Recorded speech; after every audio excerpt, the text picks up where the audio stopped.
Bonjour, comment allez-vous?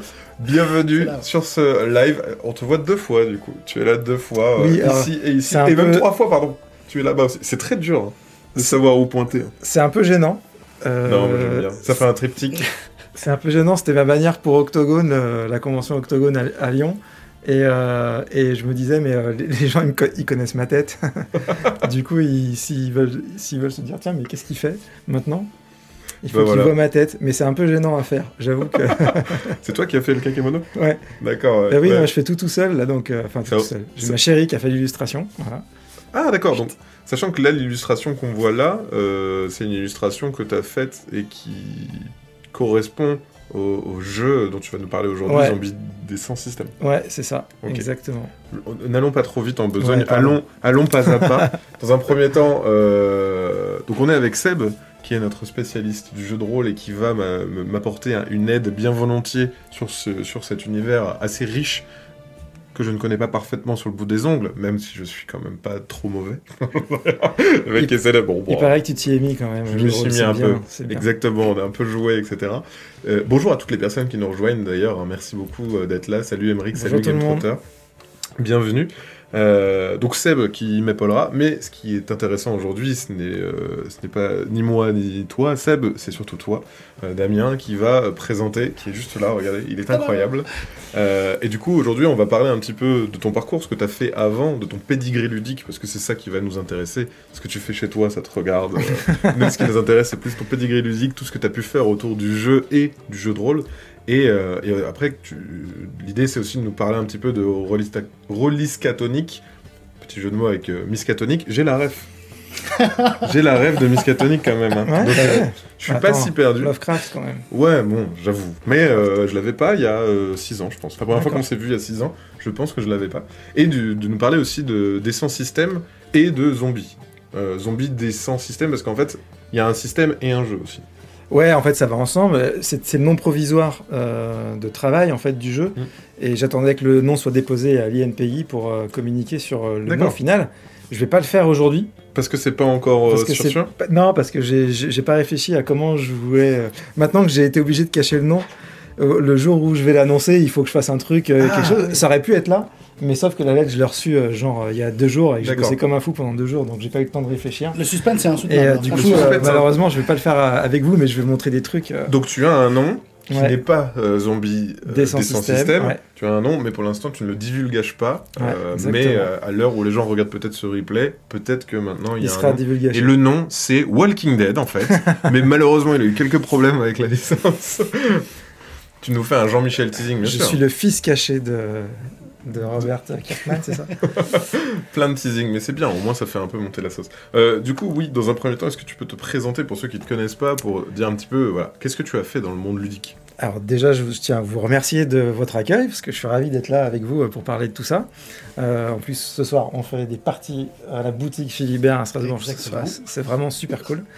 Donc déjà, merci. Tu feras jouer le jeu dont on va parler aujourd'hui, tu le feras jouer ce soir à Strasbourg. Exactement. Et Strasbourg, c'est vraiment une belle ville, donc je suis toujours content de venir en plus, c'est double plaisir, donc déjà ça c'est cool. Et puis pour ton pédigré ludique. Pour mon pédigré ludique, pour ceux qui ne me connaissent pas, en fait j'ai passé 18 ans dans le milieu à travailler étroitement avec Black Book Edition.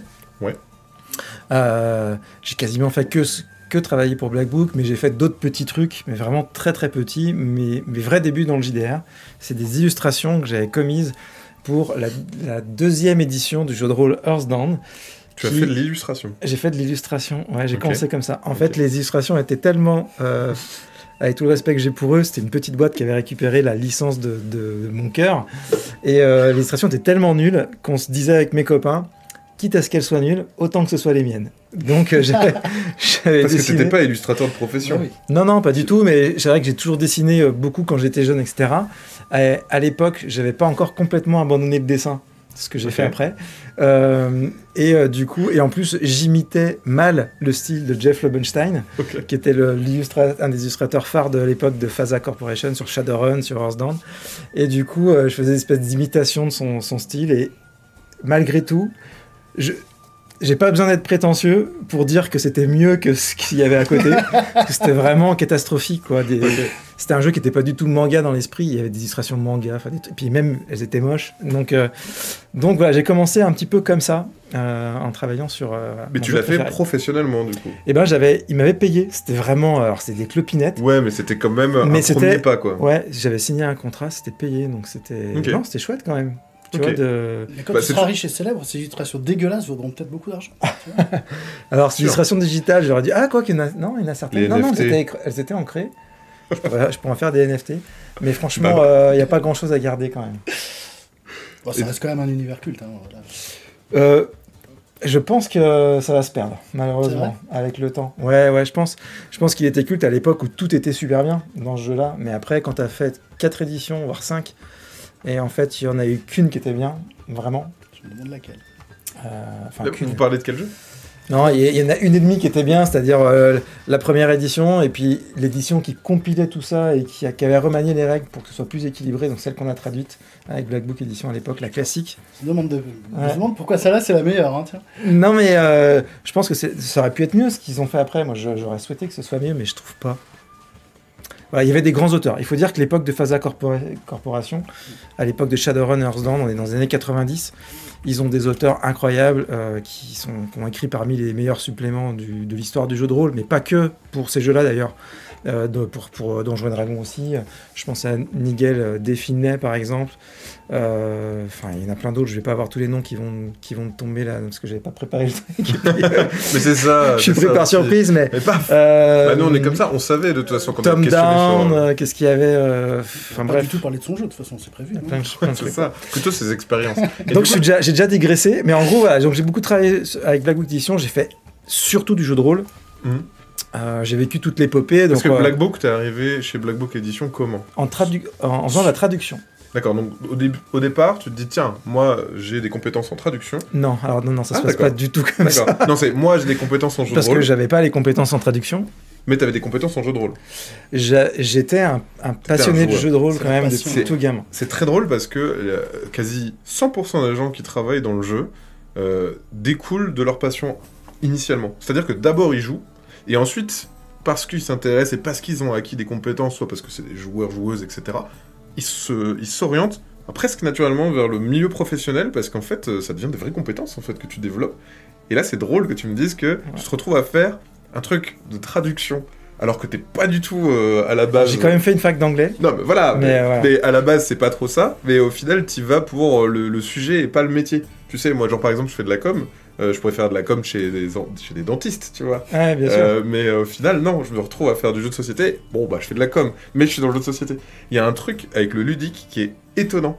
Mais je pense, après, sans vouloir doucher ton enthousiasme, je pense que c'est très... c'est valable dans tous les secteurs de la vie, en réalité, à mon avis.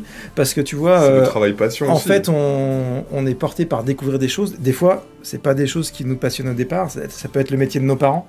Mais en fait, on intègre tellement de trucs et tout, on connaît tellement bien que finalement, quelque part, ça nous prédétermine un petit peu, ça nous donne des facilités en tout cas pour rentrer dans un milieu professionnel à un moment. Ça, ouais. Et du coup, effectivement, c'est pas un hasard. Moi, quand je réfléchis, quand j'arrive dans le jeu de rôle, quand j'arrive à Black Book Edition, au début, c'est les débuts, quoi. Tout est compliqué.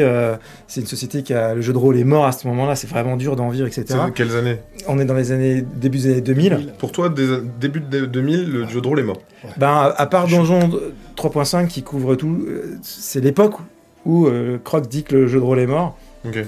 Genre il y a Donjons et Dragons, donc tu peux faire du médiéval fantastique. Ouais, et puis c'est globalement tout quoi. Ouais, il y a quelques fans qui font des fan-made dans leur cave et cette espèce de... Non, mais en réalité, il y a toujours un milieu, mais c'est vrai que le milieu économique, lui, il s'est effondré au bénéfice d'autres loisirs de l'imaginaire qui débarquent et qu'on le voit en pouls, que ce soit du jeu vidéo, du jeu de cartes et puis du jeu de société derrière. Donc le jeu de rôle est vrai. Donc tout ça, c'est vraiment dur. Et du coup, moi, j'ai pas eu le temps de lever la tête. Et quand j'ai commencé à lever la tête, parce que la société commençait à aller mieux, on est dans les années 2010, là, tout d'un coup, je me rends compte que j'ai sympathisé avec Croc, j'ai sympathisé avec Guy Guizeric. C'est des gens, moi, c'était mes idoles quand j'étais gamin, parce que je lisais les magazines Casus Belli. Et donc, voilà, c'est un peu fou. Mais au départ, Donc on se rend pas compte quoi, de tout ça, mais quand on commence à réfléchir, en fait, qu'est-ce qui a fait que moi je me suis retrouvé là finalement? Bien sûr, il y a la rencontre avec David Berkeley, le gérant de Black Book Edition, qui est fondamental, mais quand tu te refais le chemin en arrière, bah ouais, moi quand j'ai commencé à lire Casus Belli, il y a plein de gens qui lisaient Casus Belli, quoi. Mais moi je le lisais 12 fois, parfois. Tu vois, en attendant le prochain. T'étais un vrai passionné. Oh. Et mon père, il était rédac-chef d'un journal économique, enfin un journal local, d'économie locale. Mais en fait, du coup, sans savoir, j'ai appris des choses de l'édition avec lui. Et c'est drôle. Enfin, les interviews, etc. J'avais même travaillé quelques mois avec lui, pas longtemps, mais... en fait, tu t'es créé une expérience au fur et à mesure. Donc, en fait, tu t'aperçois qu'il y a plein de trucs qui... c'est assez drôle. Et par exemple, moi, je me souviens que quand les scénarios Casus Belli, je les recopiais, certains, dans des cahiers, que je réillustrais. Je refaisais les illustrations aussi. Donc déjà, tu commettais déjà des illustrations. Ouais, tu t'étais à fond. Donc je dessinais, je refaisais la mise en page. Je refaisais la mise en page aussi. Donc tu vois, je m'intéressais à comment les blocs de texte étaient mis. Alors, je m'y intéressais pas dans ma tête. Je m'y intéressais pas dans ma tête. C'était pour m'occuper, quoi. Bien sûr. Mais c'est comme je sais pas, dans l'illustration, dans la bande dessinée, etc. Il y a des gens qui illustrent en fait quand ils sont petits, ils s'amusent à créer des histoires, machin. Et en fait, ils les font vivre après plus tard parce que ils se lancent dans la création d'une bande dessinée, etc. J'en profite pour remercier le MJ Masqué qui nous a lancé en raid. Masqué. Et bienvenue à toutes les personnes qui arrivent et toutes les personnes qui... Je vais jouer avec lui en décembre, mais je recommuniquerai dessus, mais si ça vous intéresse de voir ce qu'il fait et puis de me voir dedans, on va jouer à du sombre. Et je vois qu'il y a Silkina LTV qui est là aussi, que je salue. Et là, je vais jouer avec lui. Il m'interviewe lundi 20 novembre et on va jouer mercredi 22 novembre, c'est sur Twitch, donc allez voir si ça vous intéresse. Merci à toutes les personnes qui nous suivent, vous êtes adorables, merci beaucoup. Du coup, on parlait donc de ton expérience chez Blablook. Donc, tu arrives dans les années 2000, tu dis qu'après, t'as pas levé la tête jusqu'à 2010. Ouais, en fait, pendant quasiment 10 ans, les 9 premières années, elles sont quand même difficiles, où le jeu de rôle est vraiment en bas, donc pour tous les éditeurs, c'est difficile. Et donc, toi, mais on tire notre épingle du jeu, et puis en 2013, je suis salarié, et donc jusqu'à mon départ en 2022, voilà. Ah oui, donc voilà. Donc là, c'est le moment où le salariat, quand même, ça change beaucoup de choses, ça prouve qu'on est en développement, et puis mais je travaille encore toujours beaucoup. En fait, le moment où j'ai commencé à ralentir, c'est parce qu'en fait, j'ai trop travaillé pendant toutes ces années, d'une manière générale, et du coup, en vieillissant, on se rend compte que le corps dit non. Il faut s'arrêter, monsieur. Et du coup, c'est là que du coup, on a un peu plus de temps, on se met à réfléchir à soi déjà pour préserver sa santé. Et puis là, on a un peu de temps aussi pour se dire, le temps a passé, quoi. Et il y a des gens, par exemple, je vais faire une petite dédicace à Florian Turchet, par exemple. C'est un client qu'on a rencontré de Black Book. Il avait, sur Lyon, il devait avoir... peut-être entre 16 et 18 ans, je sais pas trop, il est ado, quoi. Et puis en fait, on se voit régulièrement, puis tout d'un coup on se rend compte, mais en fait maintenant il fait sa vie, il a 30 ans, et lui il nous connaît depuis tout ce temps-là, et là on se dit, ah ouais, mais... Tu te vois vieillir à travers eux. Ouais, en fait c'est ça. Ouais. Et puis surtout la façon dont eux ils te regardent, quoi, parce que évidemment les connaissances qu'on se fait quand on est gamin, c'est pareil pour tout le monde, ça n'a pas le même, ça a pas la même saveur, ça a une importance différente, quoi. Et moi pareil avec les gens que j'ai rencontrés à cet âge-là, et du coup c'est chouette, quoi. Et Florian, je le remercie pour sa fidélité, parce que c'est vraiment... Et quand tu parles de ces 18 ans, t'as l'impression qu'elles sont passées très vite? Ouais, après c'est la vie, quoi, c'est-à-dire à la fois c'était long en réalité, et puis mais quand on est maintenant là, on se dit que ça a passé trop vite. Ouais. Et t'as pas l'impression d'avoir raté quelque chose ou quoi que ce soit? Non, j'ai plutôt des regrets d'avoir trop travaillé, parce qu'en fait, quand on a 20 ans, c'est le moment où on a le physique qui suit. Je suis un fan de sport, par exemple, et j'ai fait très peu de sport à ce moment-là, et ça, c'est un regret, parce que je me rends compte que le sport que j'aime, à 40 ans, on peut plus trop... je joue encore au basket, J'adore ça. Mais c'est un sport qui est difficile pour les articulations, les chocs et tout. Donc à partir de 40 ans, ça va être dur. Et puis bon, voilà, à 50 ans, ce sera terminé. C'est pas comme l'aïkido qu'on peut faire jusqu'à la fin de sa vie ou des trucs comme ça. Et du coup, voilà, j'ai des regrets parce que je me suis mis un peu la tête baissée dans des trucs passion. Et enfin, je sais pas, c'est pas des grands... Je sais pas si c'est vraiment des regrets, mais... Voilà, c'est plus de choses comme ça où je me dis, on se rend compte qu'il y a des choses en fait qu'on a quand on est jeune, dont on peut pas profiter quand on est vieux. Donc profitez les jeunes qui nous écoutent. Faut essayer de profiter des trucs, enfin profiter de votre corps quand vous êtes jeune, quoi, parce qu'on peut faire plein de trucs avec son corps quand on est jeune. Et passer 40 ans, c'est plus possible. Ça fait quand même un peu conseil de daron là. On est des gros boomers, voilà. Bienvenue sur... Disons que c'est la vie qui nous impose ça, quoi. Exactement. C'est pas... Voilà, après... C'est des paroles de sage, je suis assez d'accord. Donc du coup, toi t'arrives dans ce boulot de traduction. Est-ce que du coup, Black Book, qui fait le travail de traduction, c'est de se dire, tiens, on va implémenter un peu plus de diversité dans le jeu de rôle, avec des nouveaux univers qui n'existent pas en France. Parce que tu parles du jeu de rôle qui est un peu mort, c'est une manière mondiale ou c'est une manière plutôt francophone ? Alors je pense que c'est pire en France, mais oui, c'était l'arrivée des nouveaux loisirs qui a fait chuter le jeu de rôle. Ça, on l'a quand même constaté partout. Okay. Hein. Ça a été spécialement violent en France parce que la conjonction avec les émissions de télévisuelles mensongères sur le jeu de rôle, ça a eu aussi un impact fort. Donc peut-être que ça a été plus fort en France, effectivement, qu'aux États-Unis. Aux États-Unis, eux, quand les médias ont commencé à s'attaquer à eux, ça a eu l'effet inverse. Ouais. Donc il y avait une association un peu catholique qui disait que c'était le démon, etc.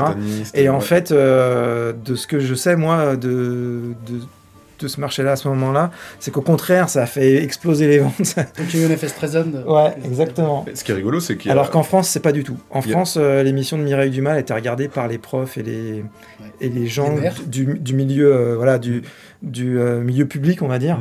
Et du coup, du jour au lendemain, ça a fait fermer la moitié des clubs de France de jeux de rôle, et ça a été un impact terrible sur l'activité. Et plus récemment, je trouve que justement tous les médias culturels, que ce soit les séries, le jeu vidéo, etc., ça a maintenant un effet de promotion, je trouve, pour le jeu de rôle. Là où on va se dire, tiens, je vais jouer à Disco Elysium. En fait, c'est vachement inspiré d'un jeu de rôle, mais j'ai envie de me mettre au jeu de rôle, où je vais jouer à un RPG. Et en fait, le RPG, c'est du jeu de rôle, en fait. C'est exactement ça. Et puis, je vais regarder une série. Et en fait, dans la série, les univers qui vivent, en fait, c'est un jeu de rôle. Tu peux le faire aussi. Tu vas au théâtre, tu vas dans... plein de choses, même dans la musique, etc. Et tu te rends compte que tout fait après la promotion du jeu de rôle, qui est un peu l'essence. Moi, c'est un peu ce que j'ai compris à force de manger justement du bien culturel, de me dire, c'est marrant parce que tout revient après au jeu de rôle à un moment. En fait, c'est ça qui, moi, m'a toujours fasciné dans le jeu de rôle. Je sais pas à quel point c'est vrai, mais j'aime garder cette idée-là, que c'est quand même... il y a quand même un truc particulier dans ce jeu-là. Et c'est que on parle d'initiation, donc quand on découvre le jeu de rôle, le concept du jeu de rôle, qu'on a une table et que la première fois on se retrouve, que fais-tu ? Mais mon personnage peut faire ce qu'il veut. Je fais ce que je veux. Et tout d'un coup, c'est comme il y a la conscience qui explose, il y a une espèce de porte qui s'ouvre sur un truc, et c'est infini en fait. Et on se dit, en fait, vivre l'éternité, c'est galère, tu vois, on va tourner en rond, ça va être chiant. Mais non, pas du tout. Avec le jeu de rôle, on s'ennuiera jamais dans l'éternité. Je crois que c'est Garfo qui disait que c'était le loisir ultime, non ? En fait, ils sont pleins à le dire, là, tu vois, encore... Alors, Fall l'a dit à son époque, de Trick Track, mais là, récemment, donc, il y a... Alors, c'est un peu toujours les mêmes, malgré tout, mais comme ils sont célèbres, il y a Alexandre Astier qui vient de faire une émission... Là, Hot Ones, Hot Ones, la semaine dernière, et qui explique, quand il parle du jeu de rôle, que c'est le jeu ultime, quoi. C'est le meilleur des jeux, en fait. Et le truc que je trouve génial aussi, c'est à quel point ce jeu-là, ça correspond à ce que tu disais, stimule tout le reste. C'est ce que tu dis, c'est que tout d'un coup, quand on se met à jouer au jeu de rôle, tout d'un coup, on va s'intéresser à la lecture, on va s'intéresser aux BD, on va s'intéresser aux films et aux séries de manière différente. On va s'intéresser à la musique, parce que la musique va servir d'ambiance aussi pour nos parties, etc. Oui, bien sûr. On va s'intéresser, et même à un moment, on va se dire, mais attends, là, je tourne en rond sur mes trucs de pop culture, je vais m'intéresser à la culture classique. Par exemple, je vais aller... en fait, j'ai trop envie d'aller voir ces expos, là. C'est plus ou moins des armures, des machins, puis en fait, on découvre autre chose. Enfin bref. Donc, on va s'intéresser à l'art en général. Et ça, c'est assez fascinant. Parce que Peut-être que dans le cinéma, c'est un peu comme ça, parce qu'on est obligé de toucher un petit peu à tout, au visuel, au son, etc., au théâtre, et donc le jeu de rôle aussi, on s'intéresse au théâtre. Mais il y a peut-être le cinéma, mais le cinéma, c'est que des métiers spécialisés. Donc, tu es vraiment obligé de te spécialiser dans un truc. Or, le MJ, lui, il est central. Donc, le MJ, lui, il va s'intéresser à tout, parce qu'il a besoin de s'intéresser à tout pour essayer de faire partager son univers, son jeu, etc. Et ça, c'est assez fou. Et c'est assez porteur, notamment de ce que j'aime bien, c'est la notion de développement culturel, quoi. Parce qu'on a toujours, historiquement, nos parents, nos aïeux ont toujours eu du mal à intéresser les gens à la culture. Et en fait, le jeu de rôle, c'est quand même très très puissant pour intéresser la culture. Et d'ailleurs, c'est pas assez utilisé. Moi, je serais dans les conservatoires de musées, machin truc.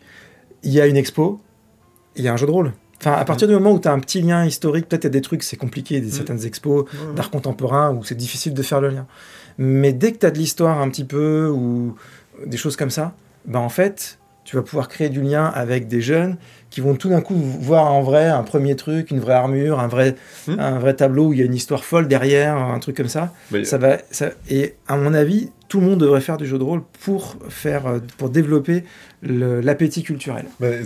T'as raison sur une expérience pas plus tard qu'il y a 2 semaines où effectivement il y a par exemple des musées, des bibliothèques qui organisent des expériences immersives qui vont être des enquêtes grandeur nature, des choses comme ça, autour d'objets culturels qui possèdent dans le musée ou dans la bibliothèque, etc., en disant, voilà, on va mener une enquête, il y a l'objet, il y a machin, qui sont du folklore, qui sont des histoires que des gens ont vraiment cru exister à un moment. J'ai appris des histoires complètement folles à Strasbourg, avec les sirènes de Strasbourg qui venaient chercher de l'or ou je sais pas quoi. Qu'est-ce que c'est que ces histoires ? Des histoires en fait, de fou, en faisant une escape game dans un musée alsacien qui explique machin, c'est hyper intéressant en fait d'utiliser le ludique de manière générale pour pouvoir apprendre des choses. Je me souviens de l'exemple du centre d'imaginaire arthurien en Bretagne qui propose des parties de jeux de rôle Pendragon pour découvrir justement là-dessus. Et ça m'avait assez marqué.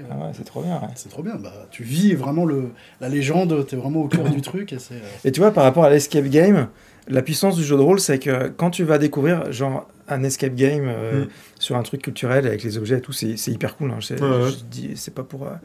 Mais tu vas faire l'escape game, tu vas dire c'est hyper cool et ça va te donner peut-être envie de s'intéresser au truc, mais tu le feras pas la plupart du temps. Sauf si tu as vraiment une appétence précise sur un truc. Le jeu de rôle, tu vas faire ça, mais tu vas rentrer chez toi et va falloir que tu fasses du jeu de rôle. Il va falloir que tu partages ta partie, il va falloir que tu te renseignes. Tu te dis, mais attends, mais il faut que j'aille voir ça. Tu vois, c'est là qu'est la puissance, à mon avis, du jeu de rôle. En tout cas, évidemment, c'est pas pour tous les jeux, c'est pas pour tout le monde autour de la table. Ce dont je parle. C'est très vrai pour le maître de jeu. Mais voilà, c'est ça. C'est plus pour les gens qui veulent. Ça, c'est quand même ouf, quoi. Ça, c'est quand même incroyable. Il y a aussi ce réflexe d'essayer de transposer. J'ai vu une série, tu fais tiens, si je pouvais le mettre en truc. Oh, tiens, j'ai lu ce livre. Si je pouvais le mettre en. Voilà, ton expérience, tu as envie de la partager à travers. Il y a Scale qui dit je joue à Harlem Unbound. Ça me fait découvrir tout un pan de l'histoire des Afro-Américains à New York.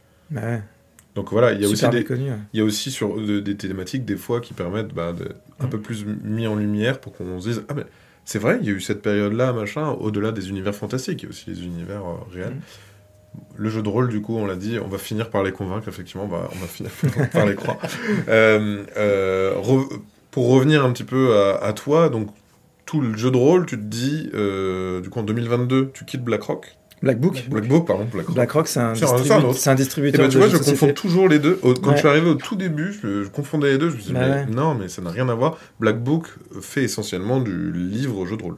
Ouais, un peu de jeux de société parfois, mais c'est vraiment un éditeur de jeux de rôle. Et c'est une boutique en ligne, etc. Et c'est une boutique en ligne aussi.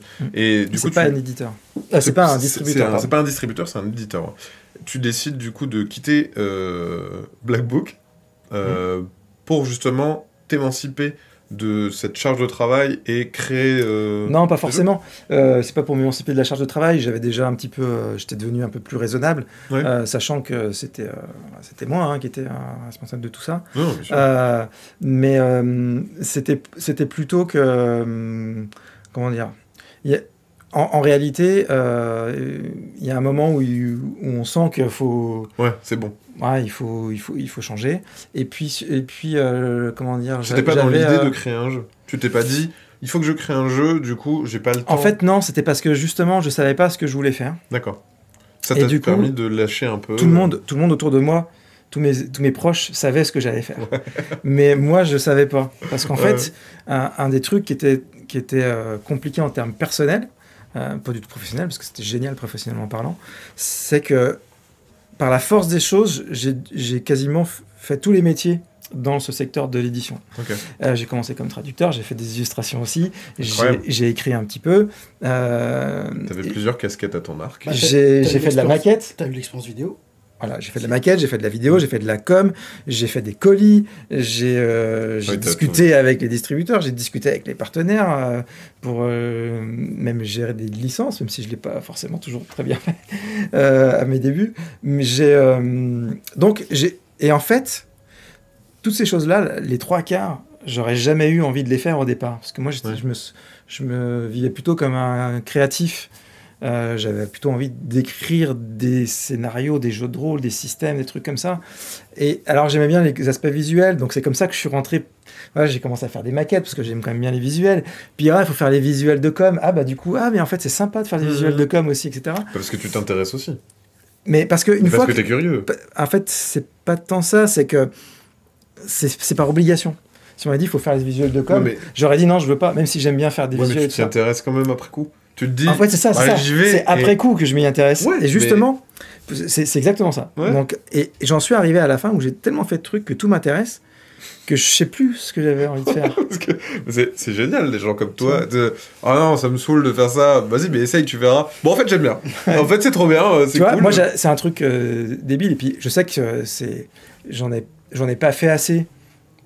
Pour que et pas sur le rythme de certains, donc là, mais moi j'ai aimé faire les colis à Black Book Edition. Ah ouais. Mais j'en ai fait quand même suffisamment pour voir ce que c'était, pour parfois se faire un peu mal, par exemple, parce que c'est des métiers où il faut faire attention à ses positions de travail, bien etc. Sûr, mais pas assez pour les gens qui font ça, c'est vraiment leur métier, c'est spécialistes, ils ont tout mon respect, c'est pas à ce niveau.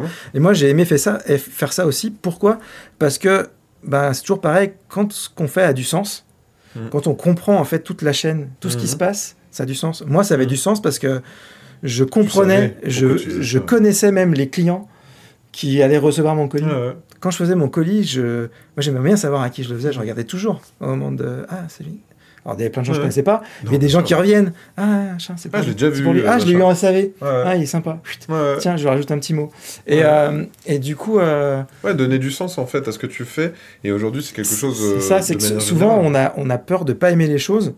Mais c'est souvent parce qu'on n'a pas le sens qui va avec. Et d'ailleurs, dans les entreprises, c'est un peu ce qui manque en général. Là, je ne parle pas des entreprises du jeu, je parle du milieu de l'entreprise en général. C'est que les gens sont des maillons et ils ne comprennent pas...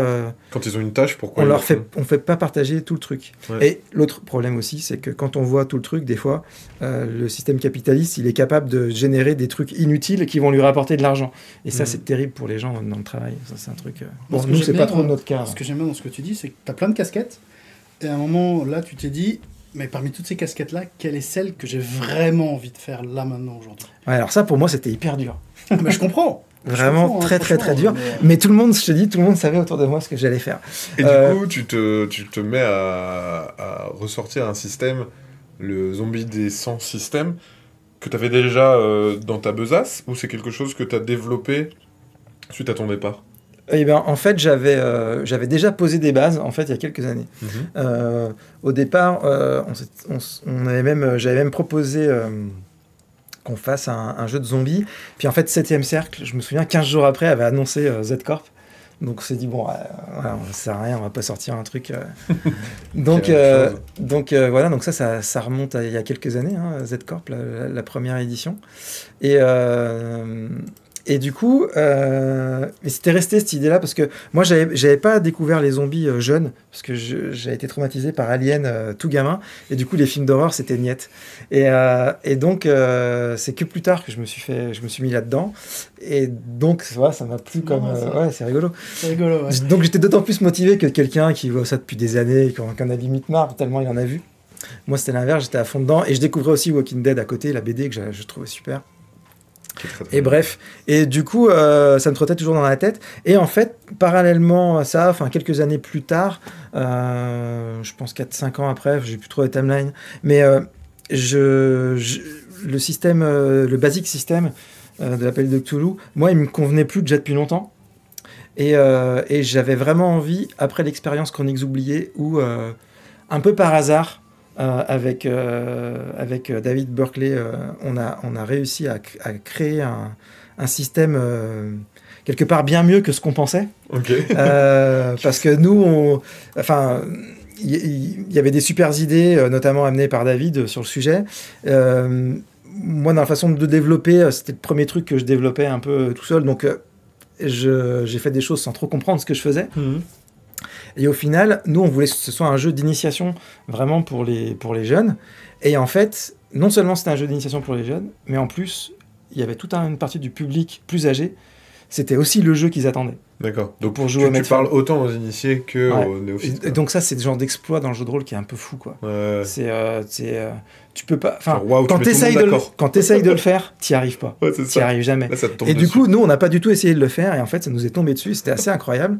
Et je me disais, voilà, il y avait quand même une logique de comment on garde les choses qu'on a aimées jeunes. Ouais. À l'époque, c'était le système des vins, le système Donjons et Dragons, et comment on essaye de le moderniser avec les trucs qui sont dans l'air du temps, etc. Et donc, moi, c'était un peu ça que j'avais voulu faire en travaillant sur le descend, donc le dépourcentage, je trouvais très efficace, etc. Et donc, j'avais posé des bases, notamment se faire en dessous.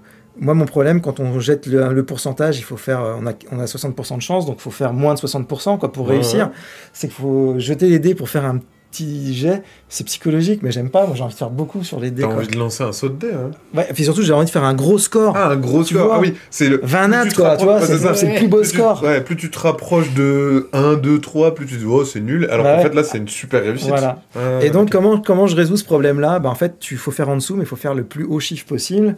Donc, j'étais parti là-dessus. Et après, je m'étais dit, tiens, c'est bien d'avoir un élément ludique dont on peut se servir dans le résultat des actions, si on veut, notamment... on pense souvent au combat, aux dégâts, c'est la grande classique en jeu de rôle.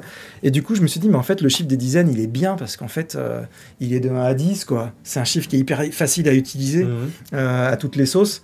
Et du coup, il faut faire en dessous le plus possible. Et du coup, le chiffre des dizaines, ça devient la qualité de réussite. Et donc, on est en lecture directe, il n'y a pas de calcul à faire quasiment. C'est hyper efficace, quoi. Tu joues avec un des 100, quoi. C'est voilà.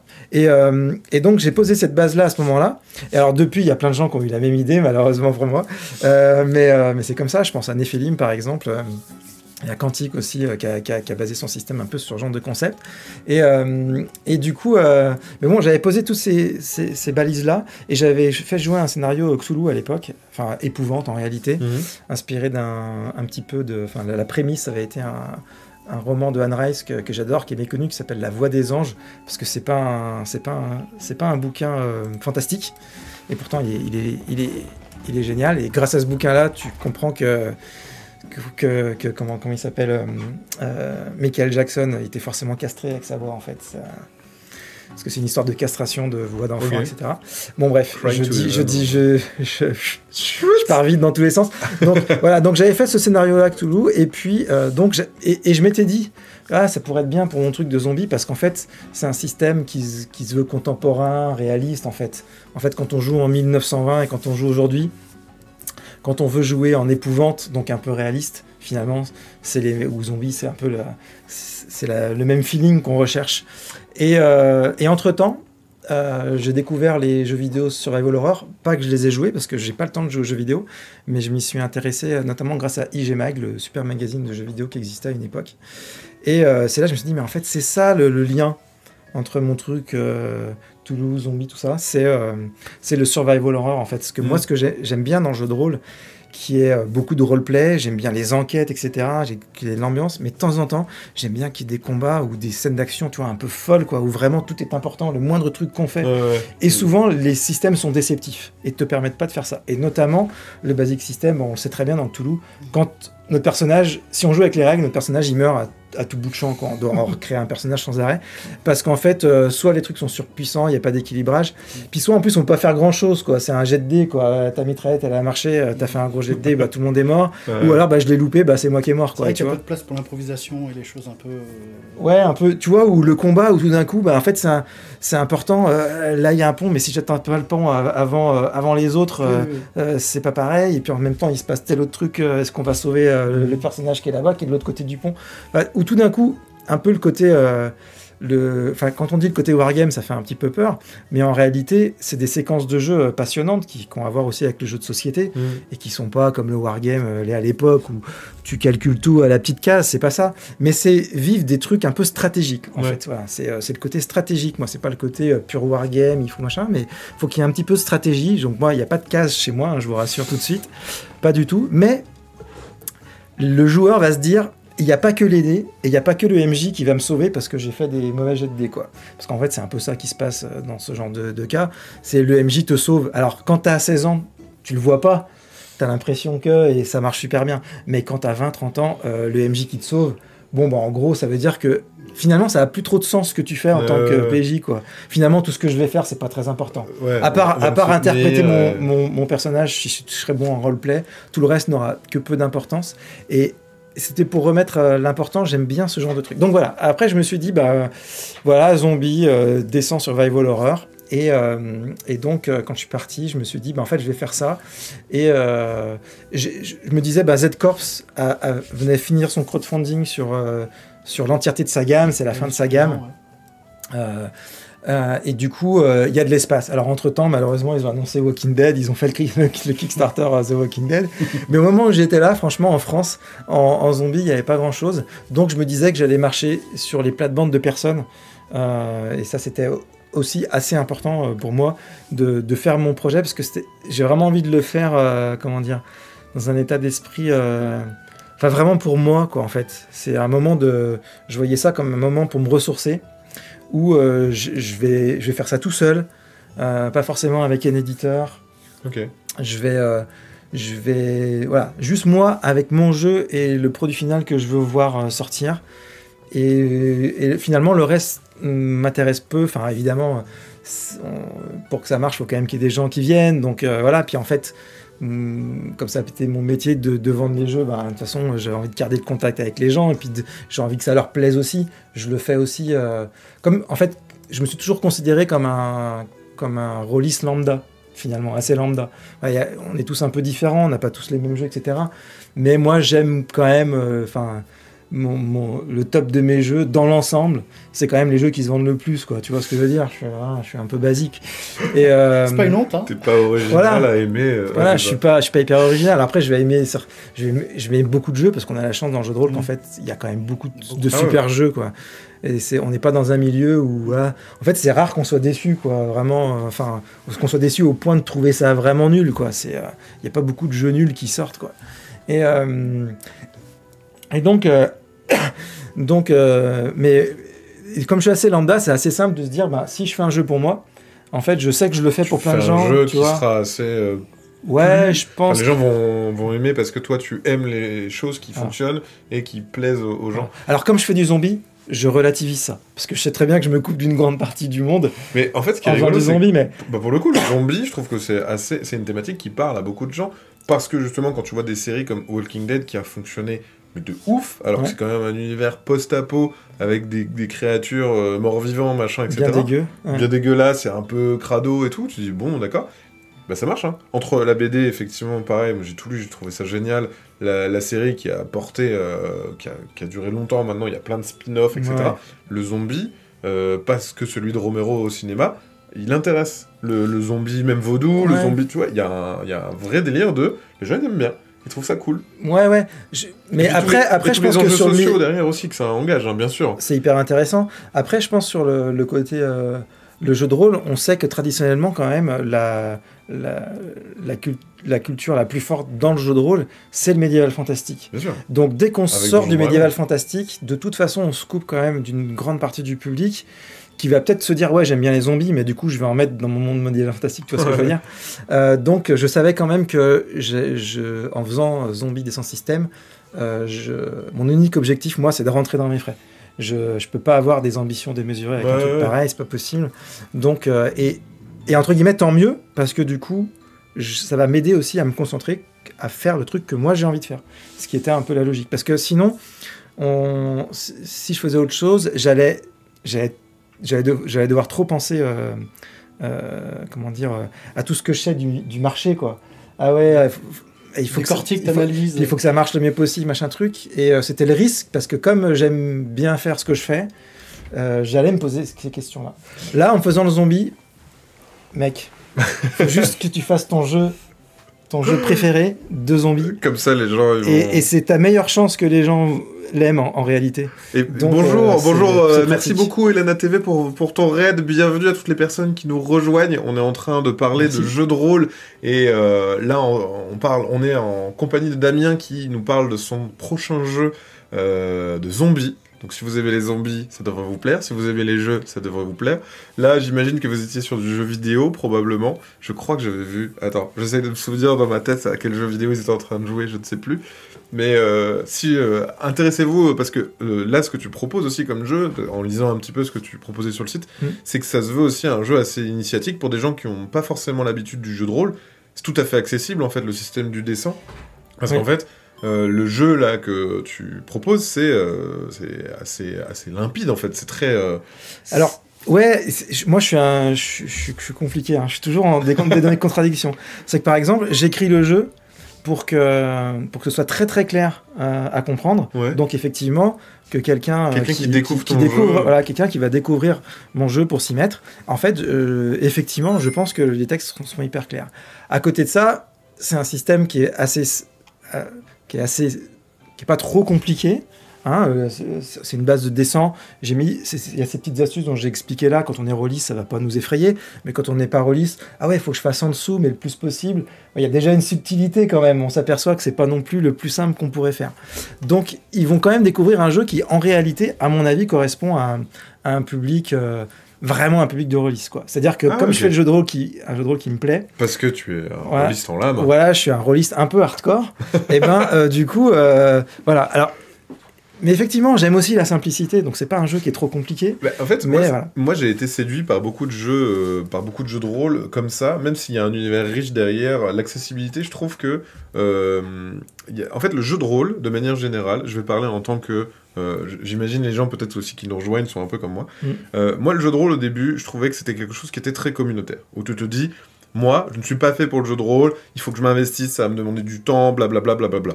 Ça, c'est une image que j'avais et qui est, pour moi, ultra fausse. Sur plein de sujets, c'est valable pour le jeu de rôle. Qui est un peu vrai aussi. Enfin, qui est un peu vrai, mais quand même, il y a de plus en plus d'outils qui te permettent de te lancer dans le jeu de rôle et de te dire que, mais finalement, en fait, je suis pas plus con que quelqu'un d'autre pour pouvoir me lancer, pour pouvoir m'intéresser, et pour pouvoir prendre du plaisir aussi. Parce que on connaît tous ce truc de, on est en famille, et puis il y a quelqu'un qui sort un jeu de société, et personne n'est motivé, tu vois, mon papa, ma maman, c'est non, ça me saoule, je dois apprendre les règles, j'ai pas envie, ça demande machin. Je fais non, mais regardez.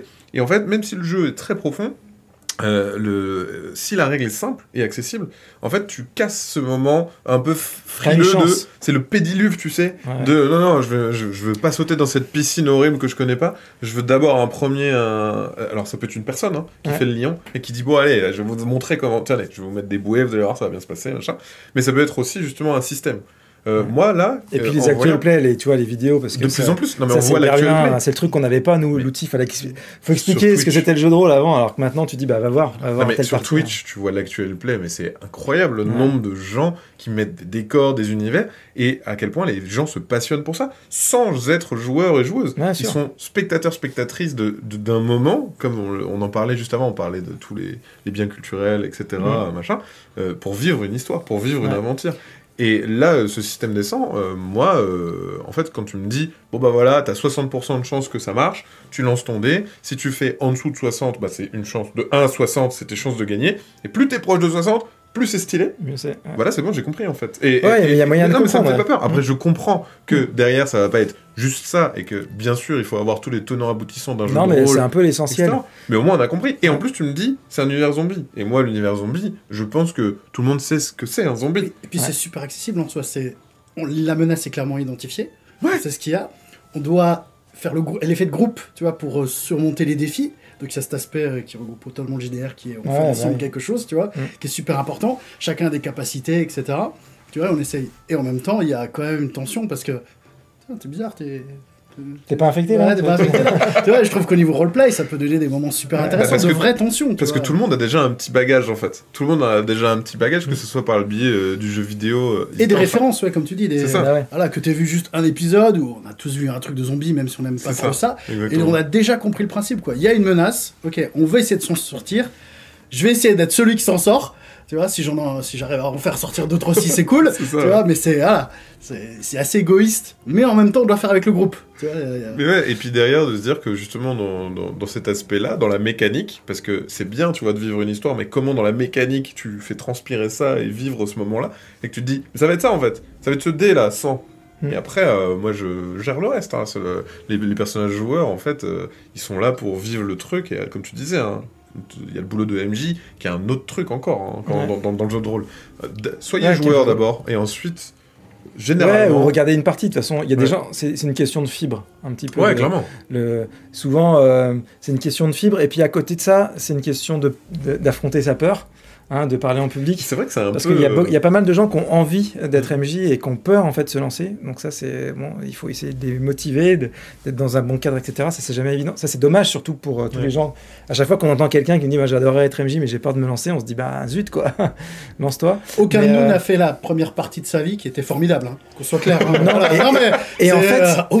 Et en fait, personne n'a fait de partie formidable, entre guillemets, parce que tout ça est hyper subjectif. Oui, c'est-à-dire la partie formidable de quelqu'un, bah ouais, en fait, c'est les liens qui se tissent à la table. C'est un jeu qui est hyper humain. C'est du jeu de société, quoi. C'est pareil dans le jeu de société. C'est qu'il y a des moments incroyables, etc. Mais en fait, ça tient pas que au jeu, ça tient pas que au MJ, ça tient. Voilà. Et puis on en reparle encore des années après. Ah, tu te rappelles cette fois-là où tu m'as sauvé du truc? Oh là là, on a vraiment cru qu'on avait Carvo qui dit que la base elle peut être très simple au départ, c'est par la suite en fait avec un affinage des joueurs impliqués qu'on arrive à faire quelque chose. Ouais, exactement. Et plus encore même sur le zombie, je trouve, parce qu'il y a vraiment l'aspect t'apporte quoi la situation là. T'apporte quoi la communauté. Voilà, c'est ça. Et je trouve que c'est. Et même quand quelqu'un perd son personnage, on perd une compétence, on perd des possibilités, je trouve que c'est vraiment est-ce qu'on le laisse vraiment et tout, ouais mais il sait faire ça, est-ce qu'il faudrait pas mieux le garder? Il disait aussi ça peut être plus difficile dans un jeu de rôle de trouver les joueurs et joueuses en fait aussi, parce que justement même si t'es passionné par un univers, un jeu de plateau, c'est pas toujours simple de faire jouer un jeu de plateau, tu trouves pas toujours les joueurs joueuses. Le jeu de rôle effectivement t'as aussi un espèce d'investissement, parce que tu le disais, tu l'as en tant que MJ, il faut quand même y aller, quoi, en disant, allez, va se passer ça, etc. Il y a quand même une prestance à avoir. En fait, c'est surtout... Et quand t'es joueur, faut aussi se mettre un peu dedans, quoi. T'as la problématique forte du jeu de rôle, un peu contrairement au jeu de plateau, mais pas tous, c'est que, en fait, quand tu joues au jeu de rôle 1 heure, tu fais une démo, tu fais découvrir le jeu de rôle, on peut faire des parties d'1 heure. Pendant longtemps, on pensait que c'était pas vrai, mais bien sûr que tu peux faire une partie en 1 heure, il n'y a pas de souci, 1 heure, 1 heure et demie. Donc finalement, c'est un peu comme un jeu de société. Le problème, c'est qu'une fois que tu as fait une partie d'1 heure et demie, les gens qui ont aimé, autour de la table, il n'y a plus personne qui veut de sa vie faire une partie d'1 heure et demie. Parce qu'en fait, on a envie de faire une partie de 3 heures. Qui dure longtemps. De 4 heures. De 5 heures, de 8 heures, parce qu'en fait, quand on est dedans, on est dans un autre monde, on coupe complètement du monde réel, et c'est trop génial, quoi. Le temps s'écoule différemment. Et du coup, ça devient la problématique, c'est qu'en fait, les gens qui veulent jouer au jeu de rôle, ils doivent s'imposer à eux-mêmes un temps de jeu qui est difficilement compatible avec la vie familiale, quand on vieillit et qu'on a des enfants, au moment où on bosse beaucoup, etc. Donc en fait, la grande problématique, c'est ça, et c'est pour ça que c'est souvent les ados et les étudiants qui jouent énormément, quoi. C'est la période de leur vie où on joue le plus, parce qu'ils ont beaucoup plus de temps. Et ça marche et du aussi coup, ils peuvent s'éclater facilement, quoi. Dans les séries où on a des épisodes qui sont assez courts, et après on aime tellement l'univers qu'on aimerait que les épisodes durent plutôt 1 heure, et ils font des épisodes d'eau, machin, etc. Parce que, en fait, tu veux que ça dure plus longtemps, tu veux t'immiscer plus longtemps dans l'aventure et vivre. Il disait, moi je suis MJ, mes parties font rarement moins de 5 heures. Au final, je suis devenu un gros joueur de jeux de société, mais plus de 300. T'as plus de difficultés à faire jouer des gens à des jeux de société? Ah ouais, d'accord. Enfin, en fait, aux jeux de société experts, les jeux de société experts, en fait, en réalité, ils deviennent plus compliqués que les jeux de rôle. Parce que le jeu de rôle, c'est plutôt simplifié dans son game design, en unifiant surtout les différents paramètres pour que quand tu rentres, t'as qu'un truc à apprendre, grosso modo, puis après, voilà, parce que tous les jeux un peu complexes avec des sous-systèmes, tout ça, ça marche moins. Donc le jeu de rôle, c'est un peu simplifié. Et en revanche, le jeu de société hardcore, lui, il va super loin, quoi. Ah ouais, il passe 5 ans. C'est marrant parce que la perception, tu me dis, tiens, on va faire une partie JDR et ça va prendre 4 heures. Je te dis, oui, normal. Et par contre, tu me dis, on va faire un jeu de plateau et ça prend 4 heures. J'ai pas la même, tu vois, c'est... Ouais, je suis d'accord. Après, les rôlistes, ils préfèrent le jeu de rôle, c'est normal. Mais ça dépend des jeux. Aussi, par exemple, tu sais, ça dépend des jeux. J'ai des potes, et j'ai même un pote que je salue, mais je sais plus ce que c'est son Insta. Il a un super Insta de jeux de société, vous le connaissez peut-être. Merde, j'ai perdu son nom, parce que c'est pas son vrai nom. Bon, bah, je peux même pas le dédicacer, Julien, si tu me regardes. Mais lui, par exemple, il adore Terraforming Mars. Ouais. Hein, et en fait, quand il t'explique, tu comprends pourquoi tu joues super longtemps et plein de parties et tout, parce que ça se renouvelle de ouf, etc. Donc, t'as quand même des vrais... Tu vois, en fonction des jeux, tu vois, moi, il y a un jeu que... J'aime pas du tout jouer aux jeux de société. C'est pour ça que j'aimais bien le jeu de rôle quand j'étais gamin. C'est que les jeux de société, quand j'étais petit, c'était compétitif. Et je détestais ça. L'aspect compétitif, c'est pour ça que j'adorais le jeu de rôle. Alors, il se trouve que les jeux de société, maintenant, sont plus coopératifs, etc. Les jeux de société, pardon. Mais du coup, bon, bref. Mais je me suis toujours intéressé aux jeux de société quand même, parce que j'adorais les mécaniques, etc. Et les univers et tout. Et par exemple, j'adorais le jeu de Fantasy Flight Games, Twilight Imperium. Ouais. Et donc, j'allais chez des copains pour voir une partie... qui se passait, qui jouait toute l'après-midi, ils s'installaient, et le soir, ils jouaient toute la nuit, et le lendemain, etc. Pour ceux qui connaissent pas, c'est 10 heures de jeu. Hein. Voilà, moi j'adorais, parce que c'est ouf comme jeu, c'est vraiment ouf. Je comprends qu'on puisse faire ça quand même, tu vois. Ce qu'il disait aussi, Carvo, il disait, en fait, effectivement, c'est pas incompatible, mais quand t'es un étudiant, c'est beaucoup plus simple à l'arrache de se dire, allez, paf, on va se faire 5 heures de jeu de rôle demain.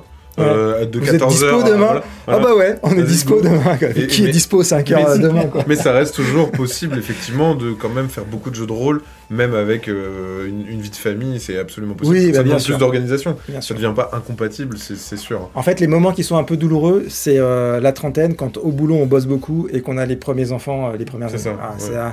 C'est le moment en général où on voit que les rôlistes ils décrochent. Mais grosso modo, quand ils sont sortis un petit peu des 5-6 ans, des enfants, ils ont commencé à avoir 5-6 ans, là il y a une grosse envie de revenir en général et de relancer des parties. Et puis quand ils sont ados, on a envie de les intégrer. Ouais, et en plus, alors c'est ça qui est cool, c'est qu'ils grandissent et en plus ils ont envie de découvrir et on joue avec et c'est vraiment chouette quoi.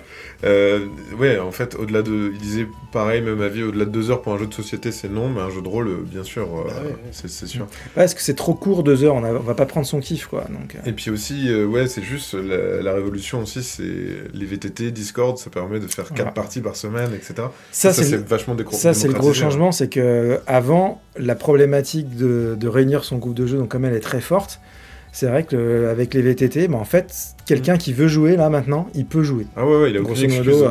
Il faut trouver les bons Discord, les bons machins ou les bonnes plateformes VTT qui mettent en lien les gens. Mais en fait, il y a plein d'autres gens qui ont envie de jouer et donc il y a moyen de jouer grâce à ça, c'est sûr. Alors évidemment, le confort est pas le même que quand on est autour d'une table de jeu, mais on peut jouer. Et c'était pas possible avant quand on n'avait pas ses amis à côté de chez soi. Quoi. Putain, je vais rebondir sur cet aspect-là. Tu as présenté ton jeu lors d'un actual play chez Ultima Verba. Ouais. Ressenti, chez Studio 4D2 aussi. Ouais. Ça a donné quoi du coup, son ressenti Alors, Ultima Verba, c'est un peu particulier parce que Olivier, qui anime avec brio cette chaîne, son concept, c'est qu'on joue à 2. Un MJ, on joue en solo en fait. Et du coup, la dynamique de jeu n'a rien à voir avec un groupe, forcément. Et donc, il faut des compétences un peu particulières de MJ, je trouve, que lui, il possède à merveille. Et moi, non. Du coup, si vous voulez voir un actual play, allez le voir quand même chez Olivier, parce qu'Olivier est très bon. Mais c'est vrai que c'est pas ma meilleure prestation. J'ai fait une partie à Studio 4D2 où il y avait une configuration plus standard. Et là, on voit mieux un peu ce que donne mon jeu et comment je masterise. C'est un peu plus intéressant. Et malheureusement, Olivier, c'est pas de sa faute. Et si vous allez sur la chaîne Ultima Verba, mais allez voir les autres parties, pas celle où je suis là, ou celle qui m'a fait faire sur Mage, elle était chouette aussi, et c'est là où j'avais été vachement impressionné, c'est que lui, il a ce talent-là de se mettre dans l'émotion, dans l'intime, parce que comme c'est une relation à deux, en fait, c'est beaucoup plus intéressant, et ça marche beaucoup mieux. Et voilà, il m'a posé 2-3 questions avant pour mon perso, etc., et il m'a chopé sur des trucs où je m'identifiais à mon perso, il m'a emmené, c'était incroyable. Et il y a plein de parties qui sont folles. Il y a la partie avec Damasio qui est folle, mais sur un registre littéraire qui est complètement fou, où il y a une sorte de concours de déclamation de poèmes. Son jeu, là. Damasio a écrit un truc, c'est ça, un truc fou. Lui, il a écrit un truc, c'est prodigieux. Et puis il y a plein de parties chouettes. 2MJ. Alors, je ne l'ai pas vu à 2MJ, mais celle qui avait été vraiment marquante, la première qui, vraiment, ça sortait du lot, c'était avec Coco de Studio 4D2, où ils parlent en narration un petit peu, ils prennent un peu de distance, notamment lui avec son personnage, il prend un peu de distance, il raconte ce que fait son personnage, mais faut voir le truc, quoi. Enfin bref, c'est vraiment très très fort, quoi. Bon, il y a plein de parties, il y en a plein qui sont bien. Ça vaut le coup d'aller voir ça. Donc, pour répondre à ta question. Mais moi, effectivement, je me suis rendu compte, en fait, c'est par hasard. Hein. Moi, j'ai pas fait jouer en solo depuis le réveillon de 1994 avec un copain où j'avais fait jouer un scénario, mais horrible quand j'y repense, parce qu'en fait, ça se passait dans le futur. J'étais mort. Il allait à mon enterrement, il se jouait lui-même, il allait à mon enterrement et il retrouvait tous mes copains qui venaient à mon enterrement et ils essayaient de comprendre ce qui s'était passé et tout. Et donc j'étais hyper fier de mon scénario, genre c'est génial et tout. Et lui il m'en reparle en me disant mais là c'était horrible, mais tu m'as foutu les jetons et tout, j'étais trop mal avec ce scénar. En plus on jouait ça à minuit, on était tout seul, on avait 14 ans. Les jeux de rôle et les jeux de société sont différents, mais perso j'aime bien les deux activités, c'est toujours des bons moments passés, surtout qu'il y a de plus en plus de jeux de société qui font du narratif. Des fois la frontière elle est vraiment fine, on n'arrive plus à voir. Perso j'ai quelques JDR où avoir des parties de 2 heures c'est plutôt sympa, mais uniquement parce que c'est le mood. Par exemple, Henshin, je ne connais pas Henshin, qui est un JDR narratif sur le thème des Sentai, à la Power Rangers, et vraiment fun sur des formats courts. En fait, c'est ça, après, dans le jeu de rôle, encore une fois, c'est comme dans le jeu de société, il y a des jeux de société qui durent 5 minutes, il y a des jeux de société qui durent effectivement des heures et des heures sans raconter des trucs. Terraforming Mars, par exemple, peut durer très longtemps et ça raconte rien, en fait. C'est froid. Vous voyez l'engouement que j'ai pour ce jeu. Et dans le jeu de rôle, c'est pareil. Dans le jeu de rôle, c'est exactement pareil, même au niveau des publics. Là, je vois Donjons et Chatons. Oui, tu peux jouer avec des plus jeunes, tu peux jouer aussi avec des plus vieux. Il y a des détectives de petits monstres où c'est encore des plus petits. Tu peux jouer vraiment avec...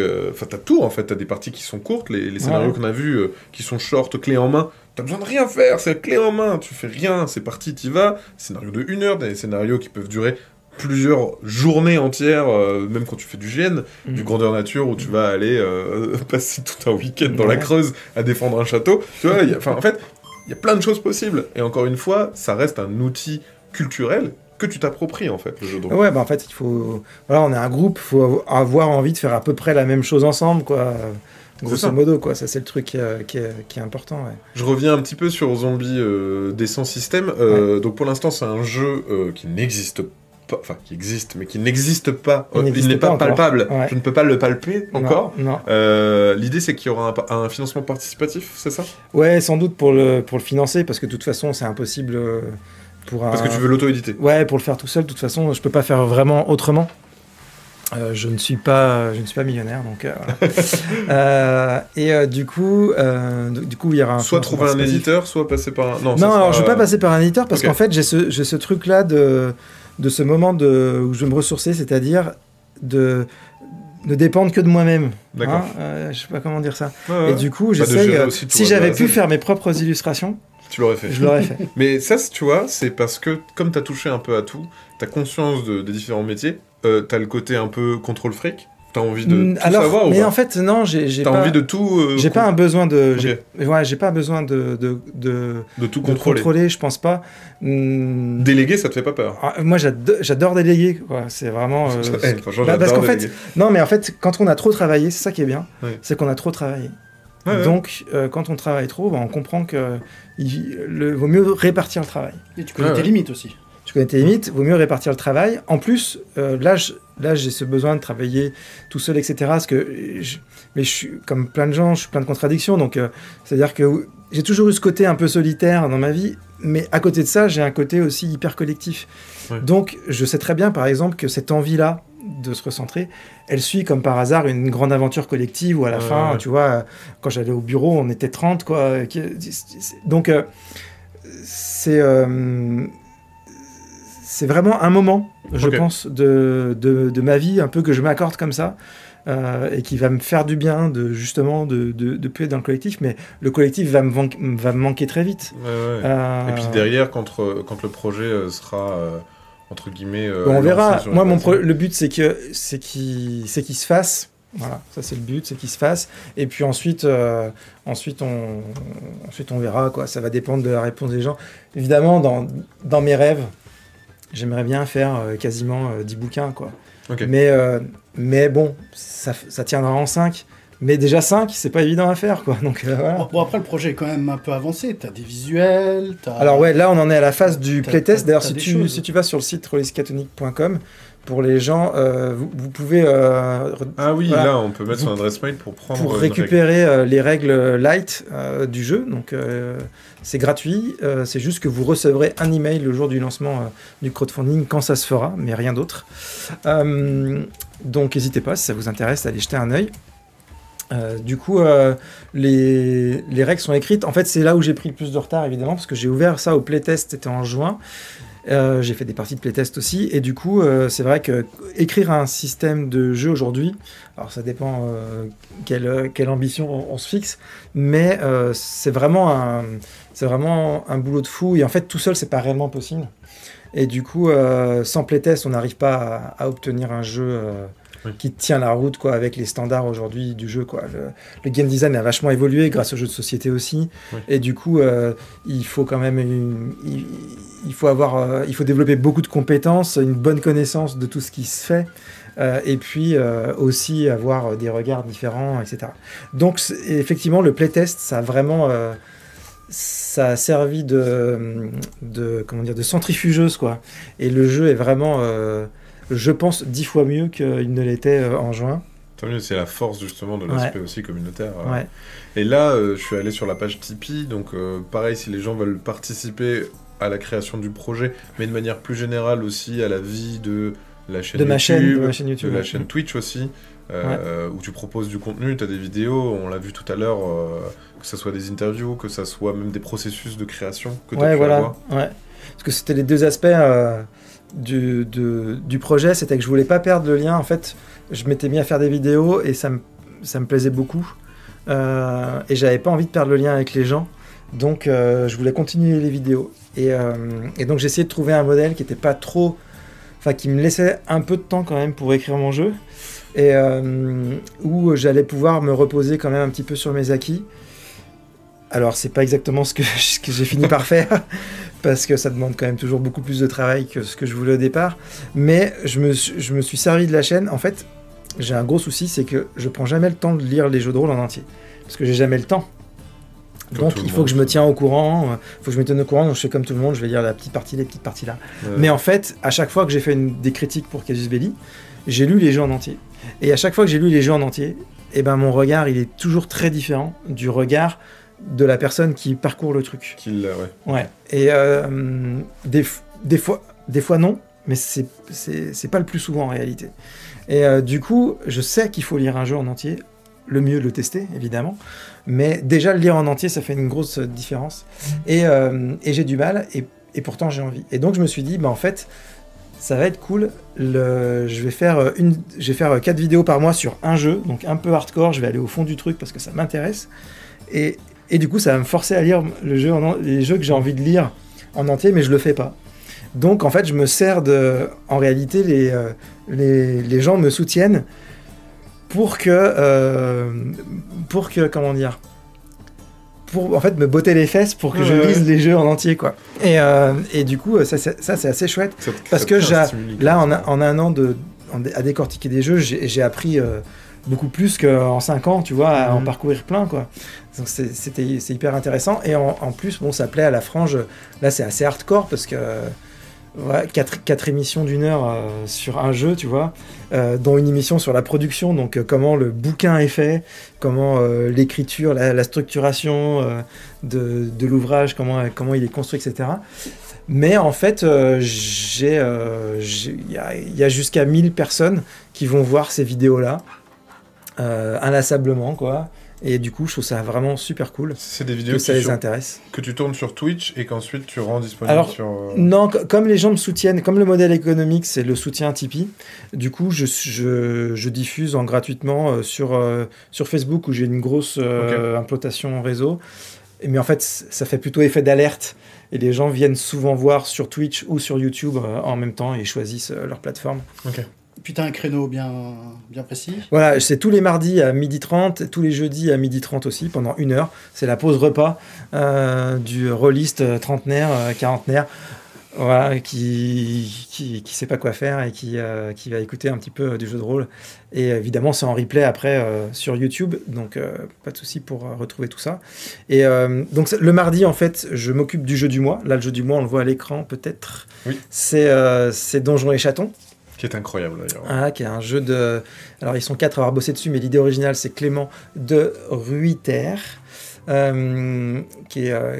lui qui illustre tout, donc c'est vraiment un énorme travail d'illustration.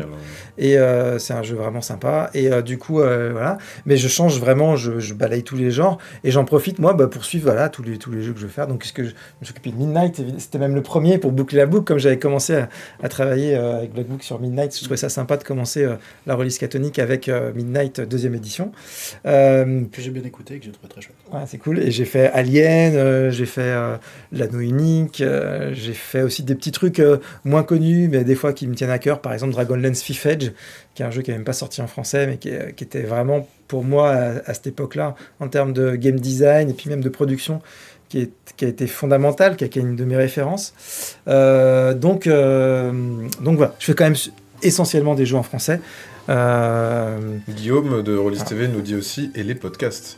Et en plus, maintenant, ça sort en podcast. Alors, je suis encore à la bourre sur les podcasts parce qu'il fallait que je remonte. Ça a été un palier de la page Tipeee. Donc, j'ai mis en podcast toutes les anciennes émissions. J'ai quasiment fini. Donc, à partir de décembre, je crois, je serai quasiment en simultané, quoi. C'est-à-dire qu'il y aura l'enregistrement du stream le midi et le podcast qui sera disponible dans l'après-midi ou en fin de journée. Donc, et Scampu qui partage les liens. Merci beaucoup. Merci beaucoup, Champu. Merci Scampu, pardon. Scampu, c'est un peu comme okay. Donc voilà. Donc le jeudi c'est le jeu du mois et le mardi c'est le jeu du mois et le jeudi là je fais des trucs un peu différents. Je fais en fait les étapes de création de jeux de rôle et là c'est plus une idée de partager un peu les connaissances parce que on a beaucoup. Ça a été un milieu sinistré quand moi je suis arrivé et donc tous les nouveaux arrivants de cette époque-là, il y a personne qui pouvait te conseiller quoi. Ouais. Il y a très peu d'anciens éditeurs, parce qu'ils avaient tous dû quitter leur milieu pour aller dans le jeu vidéo, etc. Donc ils n'étaient plus là, et quand ils étaient là, ils devaient s'occuper d'autres choses, du jeu de société, je pense à Croc par exemple.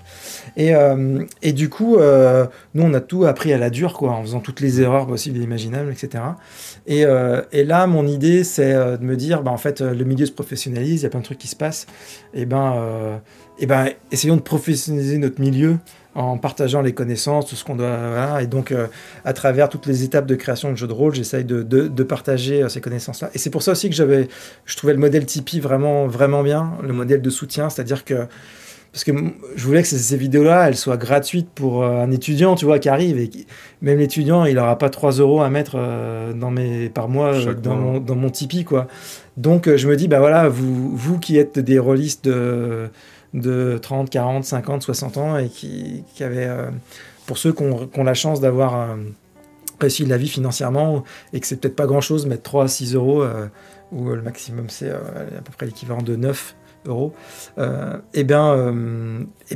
soutenez-moi parce que en fait, c'est plein de jeunes aussi qui vont pouvoir, ceux qui sont vraiment passionnés, qui vont pouvoir tomber là-dessus et qui vont pouvoir se former pour les futurs jeux qui vont créer, quoi.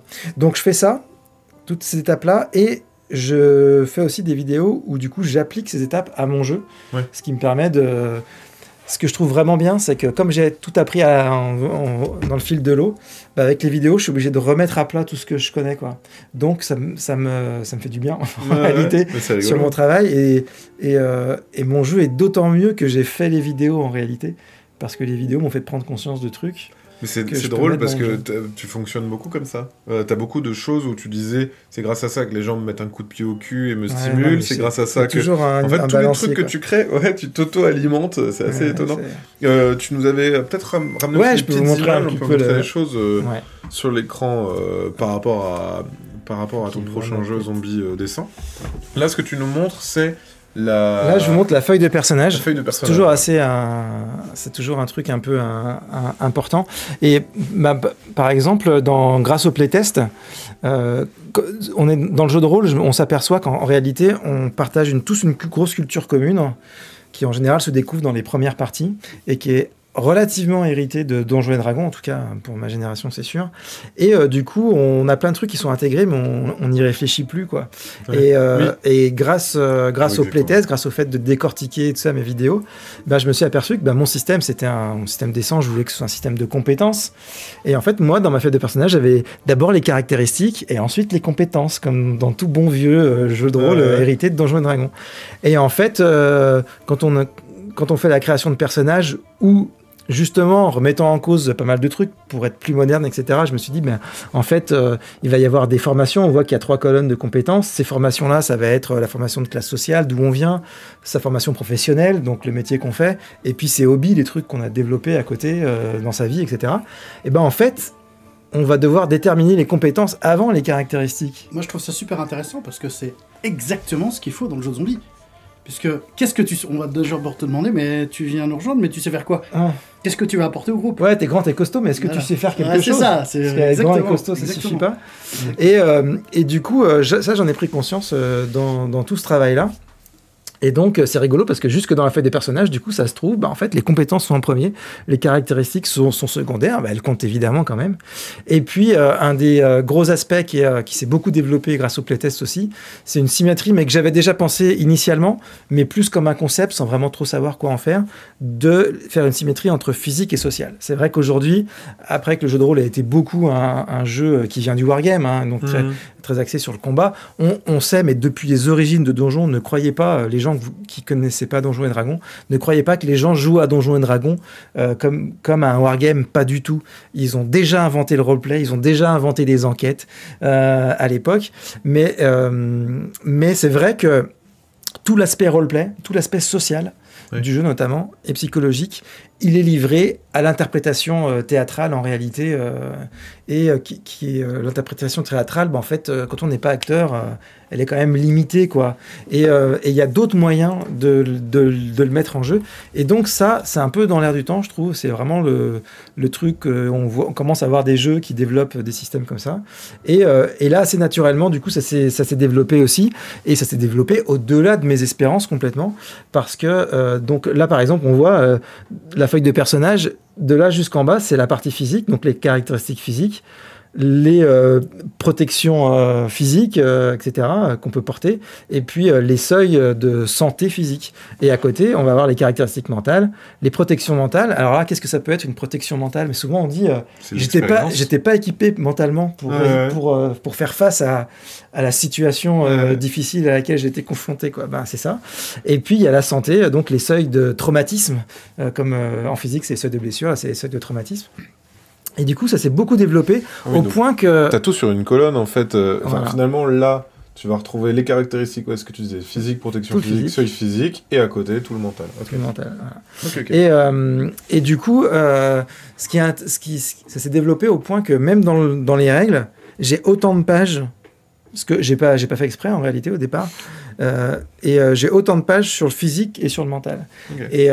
Et du coup... Quelque part, c'est un peu ce que me disaient les gens, c'est-à-dire un jeu de rôle de zombies, on sait tous en fait que le zombie il est là, mais il y a un moment, c'est l'aspect psychologique qui est important, c'est les relations humaines, comment les humains interagissent entre eux dans ce conflit. En fait, donc il fallait que ce soit comme ça, mais c'est vrai que moi au départ, j'étais dans mon optique survival horror, j'en ai parlé, où je me disais comme je viens du vieux jeu de rôle, je me disais comment on peut faire des moments un peu ludiques aussi, machin truc, d'action, etc. Et en fait, finalement, j'ai réussi à se transposer ça aussi sur le côté mental. Et la trouvaille qui je peux même pas dire que c'est moi qui l'ai inventé, parce que ça s'est fait en fait comme ça en partie, comme souvent dans le jeu de rôle. C'est moi depuis des années, je cherche des outils de roleplay.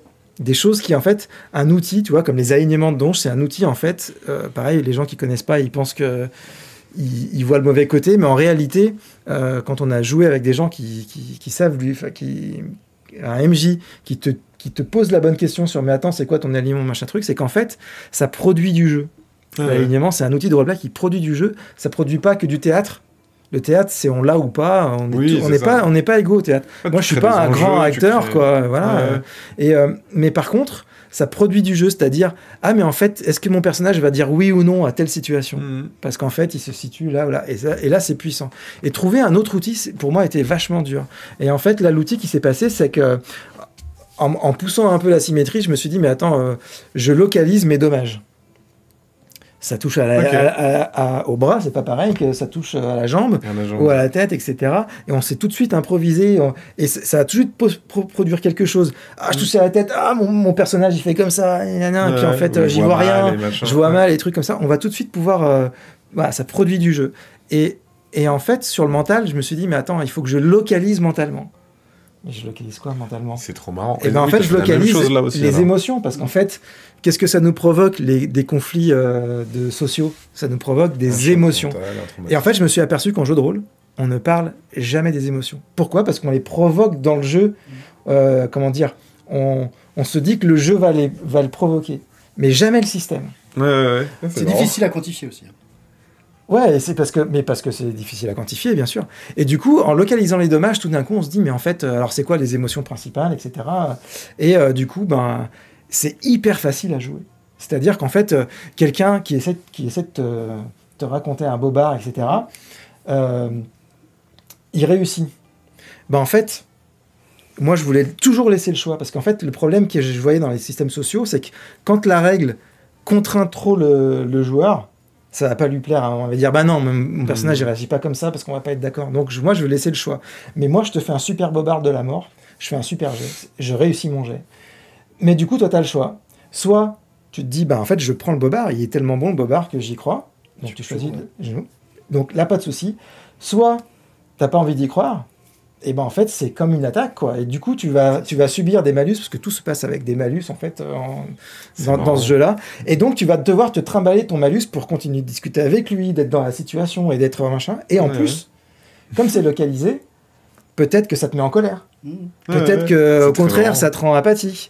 Et du coup, ça va tu peux avoir la culpabilité, tu peux sur un... Exactement, et la culpabilité. Et donc ça, c'est les émotions, c'est ce qui est le plus facile à jouer en réalité, parce qu'on les connaît tous. Alors qu'interpréter quelqu'un d'autre, c'est très dur, parce qu'on ne connaît que soi. Alors après, il y a les acteurs qui développent ça. Mais... Moi, ce que j'avais bien aimé dans ce que tu expliquais au niveau du mental, c'est aussi au niveau du combat. C'est-à-dire qu'il y a aussi cet aspect du mental dans le combat. En fait, tu vas pouvoir te servir tout ça en combat. Alors évidemment, c'est plus problématique, mais parce que donc tu as le côté social, donc tu vois, tu peux très bien bluffer un mec. Ouais, c'est là-bas, tu sais. On le connaît tous, ça. Le mec qui fait le coup. Mais même quand c'est chaud, même quand on sait qu'il faut pas qu'on regarde, c'est difficile de pas regarder, quoi. Et donc ça peut jouer. Puis tu as l'aspect psychologique aussi qui fonctionne sur le même système. Quand on voit des situations difficiles, et là c'est hyper important dans un jeu de rôle de zombies, notamment par exemple quand on voit la première fois un zombie.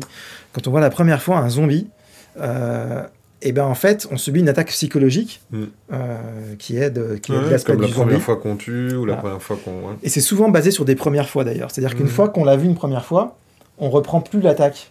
D'accord, on l'apprend en général. Tu l'as en expérience, en bagage, comme tu dis, en équipement. Quoi. En protection mentale. Exactement. Ce qui est normal, c'est quelque chose d'irréel que d'un coup on voit concrétiser dans le réel. Donc, Voilà, le choc psychologique du truc qu'on n'a jamais vécu, c'est plus pareil. Mais du coup, on peut y résister à ce premier choc, mais si on n'y résiste pas, on va se sentir mal. Donc c'est ces fameux malus, etc. Pareil, localisé. Est-ce que j'ai peur ? Est-ce qu'il y a des gens, même quand ils ont peur, ils réagissent dans l'anxiété, même parfois la colère. En plus, on va avoir un trait de caractère qui va nous qui va servir en roleplay, qui va nous protéger sur certaines localisations, comme une armure. C'est notre armure, en fait, mentale. Et ce trait de caractère-là aussi, il va permettre que un truc qui est localisé, soit il est localisé, et puis sur, par exemple, la peur, machin truc, mais soit ton caractère, toi, par exemple, c'est colérique, tu peux te dire, ouais, j'ai peur, mais en fait, je suis colérique. Donc, je peux jouer aussi de la colère. Ou le mélange des deux, et là, les acteurs nés vont se régaler parce qu'ils vont mélanger les trucs. Et du coup, ça va produire du jeu, et alors, le côté qui est sympa aussi que j'aime bien, c'est que c'est le côté sur les dommages, là, on rentre un peu plus dans les règles, mais les dommages, tout se passe avec 3d10 en réalité. C'est-à-dire, en gros, si je prends quand on est sur une agression physique, au combat à main nue, c'est 1d10 de dommages. C'est-à-dire que ça peut toujours nous blesser, mais en réalité, tuer quelqu'un à main nue, c'est compliqué, quoi. Si la personne n'est pas faible et se défend, c'est vraiment très compliqué. Du coup, quand on utilise une arme létale, toutes les armes qui sont entre guillemets en vente libre, les couteaux, les machins, les trucs, c'est 2d10. Et quand on utilise une arme létale, pistolet, tous les gros trucs, machin, c'est 3d10. Avec le phénomène de seuil, du coup, j'essaie de faire tomber ça un peu sur un côté assez réaliste. Le côté réaliste m'a aidé parce qu'on meurt pas si facilement en fait des blessures physiques en réalité. En tout cas pas sur le coup. Dans les jeux de rôle, c'est tu meurs décapité, tout ça, mais ça arrive pas très souvent. Dans les trucs du pou, il est KO. On meurt souvent des conséquences d'organes perforés, des trucs comme ça. Et le truc, je me disais, c'est que ce qui serait cool, ce serait quand même qu'il y ait des 3, ça fait pas beaucoup de variations. Donc il y a quand même des armes plus dangereuses que d'autres, quoi. Tu vois, genre la tronçonneuse dans un jeu de zombies, il faut que ce soit classe, quoi. Bien sûr. Et donc je me suis dit, il faudrait qu'il y ait des armes fatales et tu relances les 10. Ok. Et maintenant on passe dans le mental. Dans le mental, un des 10, ça va être tout ce qui est de l'ordre de la confusion. Donc, effectivement, on va pas avoir des gros traumatismes, etc. Mais ça peut quand même nous gêner quand un mec, il nous bluffe, il nous machin, tu vois, quand ça perturbant. Ouais, en fait, on est facilement perturbé. Et quand on est perturbé, on dit souvent, on est maladroit, on est machin. En fait, c'est pour ça qu'on a des malus. C'est pour ça c'est logique d'avoir des malus quand on est perturbé. Donc ça, c'est un des 10, c'est la confusion. 2d10, là, c'est quand on est dans des situations un peu impossibles, quoi. C'est-à-dire, mais en fait, il n'y a pas de bonne solution. Qu'est-ce que je fais C'est le dilemme. Ouais, on est dans les dilemmes, on est dans les injonctions contradictoires, par exemple, des trucs comme ça. Et du coup, les choix difficiles. Et en fait, 3d10, c'est très dur d'infliger un traumatisme à quelqu'un, en réalité. Il faut aller très loin. Donc, en fait, c'est très rare. Mais ça existe quand même. Ça va être tout ce qui va être de l'ordre de la torture ou de la manipulation mentale. Mais la manipulation mentale, évidemment, nécessitera de travailler sur la manipulation pour justement arriver au moment où tu peux débloquer et le jour où tu manipules la personne et que tu veux la mettre par terre, tu y arrives. Mais donc, c'est 3d10. Et j'en reviens à mes zombies, parce que c'est là où je voulais venir. Du coup, je me disais, mais qu'est-ce qui va faire exploser mes D10 dans le mental ? Eh bien, c'est le surnaturel. Et donc, quand on voit un zombie pour la première fois, c'est pour ça que c'est trash, c'est que c'est surnaturel, c'est que du coup, on lance... on est sur un truc... on est plus que sur de la confusion, parce qu'on est sur le dilemme avec la réalité, donc c'est 2d10, mais par contre, ils explosent parce que c'est du surnaturel. Et donc, quand on voit un zombie pour la première fois, souvent, il se passe un truc... fort, voire un traumatisme qu'on peut se traîner après derrière. C'est ça, quelque chose qui reste et qui fait qu'on se rappelle la première fois. Je me permets d'interrompre, il y a Fanfic qui nous a raid, donc il y a plein de gens encore qui nous rejoignent. Trop bien. Merci beaucoup pour toutes ces nouvelles personnes qui arrivent et toutes les personnes qui nous rejoignent. On est en train de parler de zombies décent, c'est le nom provisoire, c'est un jeu de rôle que... C'est un jeu de rôle, c'est trop bien un jeu de rôle, faut en faire les gens. Jouer à des jeux de rôle, et donc là c'est un jeu de rôle dans un univers zombie, comme son nom l'indique pour le moment, c'est assez explicite, avec un système de jeu de décent...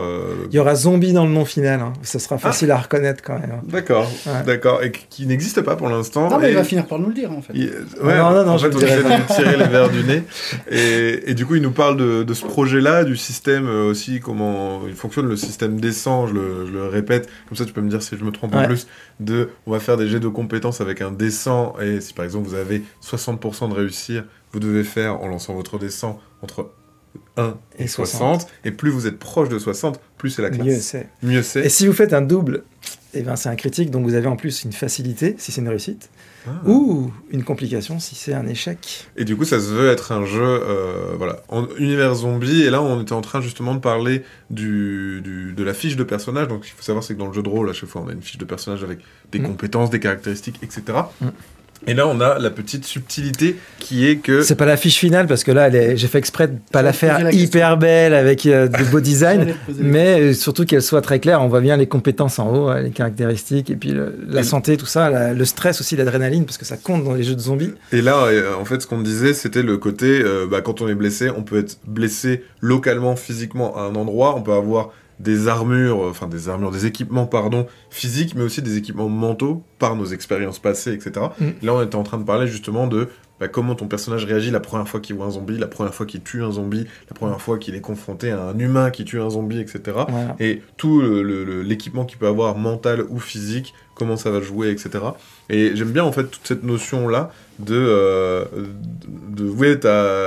dans les jeux Lovecraftiens, il y a toujours la santé mentale, la santé physique. Ouais. Donc, en gros, tu peux complètement perdre la boule si t'as plus de santé mentale, et du coup, typiquement, t'as perdu. Ouais. Ou tu t'es fait trop croquer, et au bout d'un moment, tu meurs parce que tu n'as plus de sang. Mais il n'y a pas trop de trucs entre les deux, en fait. Ouais, voilà. Et là, t'as un peu ce côté-là qui est vraiment... Et surtout, ça provoque pas trop de jeu, en réalité. C'est le problème des points de vie, souvent, qu'on a dans Donge. C'est qu'on perd nos points de vie, puis en fait, tant qu'on n'est pas à zéro, en gros, ça change rien. Oui, c'est ça. Donc ça ne produit rien en termes de jeu, à part un peu de stress, parce que quand même, il y a nos points de vue qui descendent, faut pas exagérer. Ça, c'est efficace. Ce que tu disais aussi, c'est le côté, ça crée de l'émotion. En fait, on parle pas... je répète, bien évidemment, mais c'est tout l'émotion, en fait, que tu vas dégager dans le jeu. L'émotion que tu vas créer chez les joueurs par rapport à les expériences et les situations dans lesquelles ils vont se trouver. Et ça, c'est quelque chose qui est assez inédit, je trouve, dans le jeu. Alors, il y a des gens qui l'ont fait quand même, pour être honnête.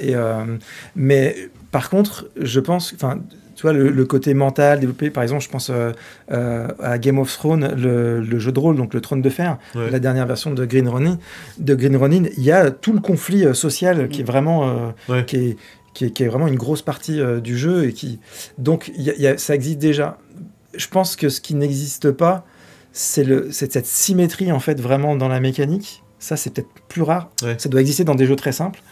Mais par contre, ce qui est inédit, vraiment, qui est peut-être inédit, je dis ça, mais il y a toujours un mec, il y a toujours un quelqu'un qui a déjà eu cette idée à un moment. En plus, je vous le dis, c'est peut-être c'est mon idée, mais en fait mon idée, je l'ai eu en faisant playtester mes copains, tu vois ce que je veux dire, et c'est eux qui m'ont dit des trucs, et je remercie Alain par exemple, qui m'a dit tu devrais développer ce côté-là. Donc c'est pas, j'ai pas de fleurs à me tirer spécialement, mais c'est vrai que moi j'ai plutôt le sentiment d'être tombé sur un truc où je me suis dit waouh, on ne met jamais les émotions dans un système de jeu de rôle. Pourquoi ? C'est le truc le plus facile à jouer en roleplay. Et moi, ça fait 20 ans que je cherche un outil de roleplay autre que les alignements qui apporte quelque chose. Il y en a qui existent, mais c'est toujours des trucs un peu petits, mineurs, quoi. Voilà, c'est au cœur du jeu. Et tout d'un coup, je me suis dit, c'est ouf, parce que c'est hyper simple pour tout le monde d'interpréter la peur, d'interpréter la tristesse, la colère, l'anxiété et tout. Et du coup, on a... Comment ça se fait qu'on n'y a pas pensé avant, en fait? Tu vois, c'est vraiment... J'ai halluciné, quoi. Dans Night, on a l'espoir pendant de la santé mentale. Ouais. De Cthulhu. Ouais. Moi, j'ai une question sur l'infection. Comment t'as géré ça dans le jeu ? Alors attends, c'est quoi ce mot ? Je sais pas ce que ça veut dire. Quand tu te fais mordre par un zombie... l'infection, non, j'ai compris de l'inflexion et je voulais pas ce que tu veux dire. L'inflexion, est-ce que tu peux nous parler de l'inflexion ? Quel est ce mot ? L'infection, alors... C'est quand même un truc... Alors, il faut savoir que ce jeu de zombies, je l'écris pour être un jeu de genre. C'est-à-dire, mon idée, c'est...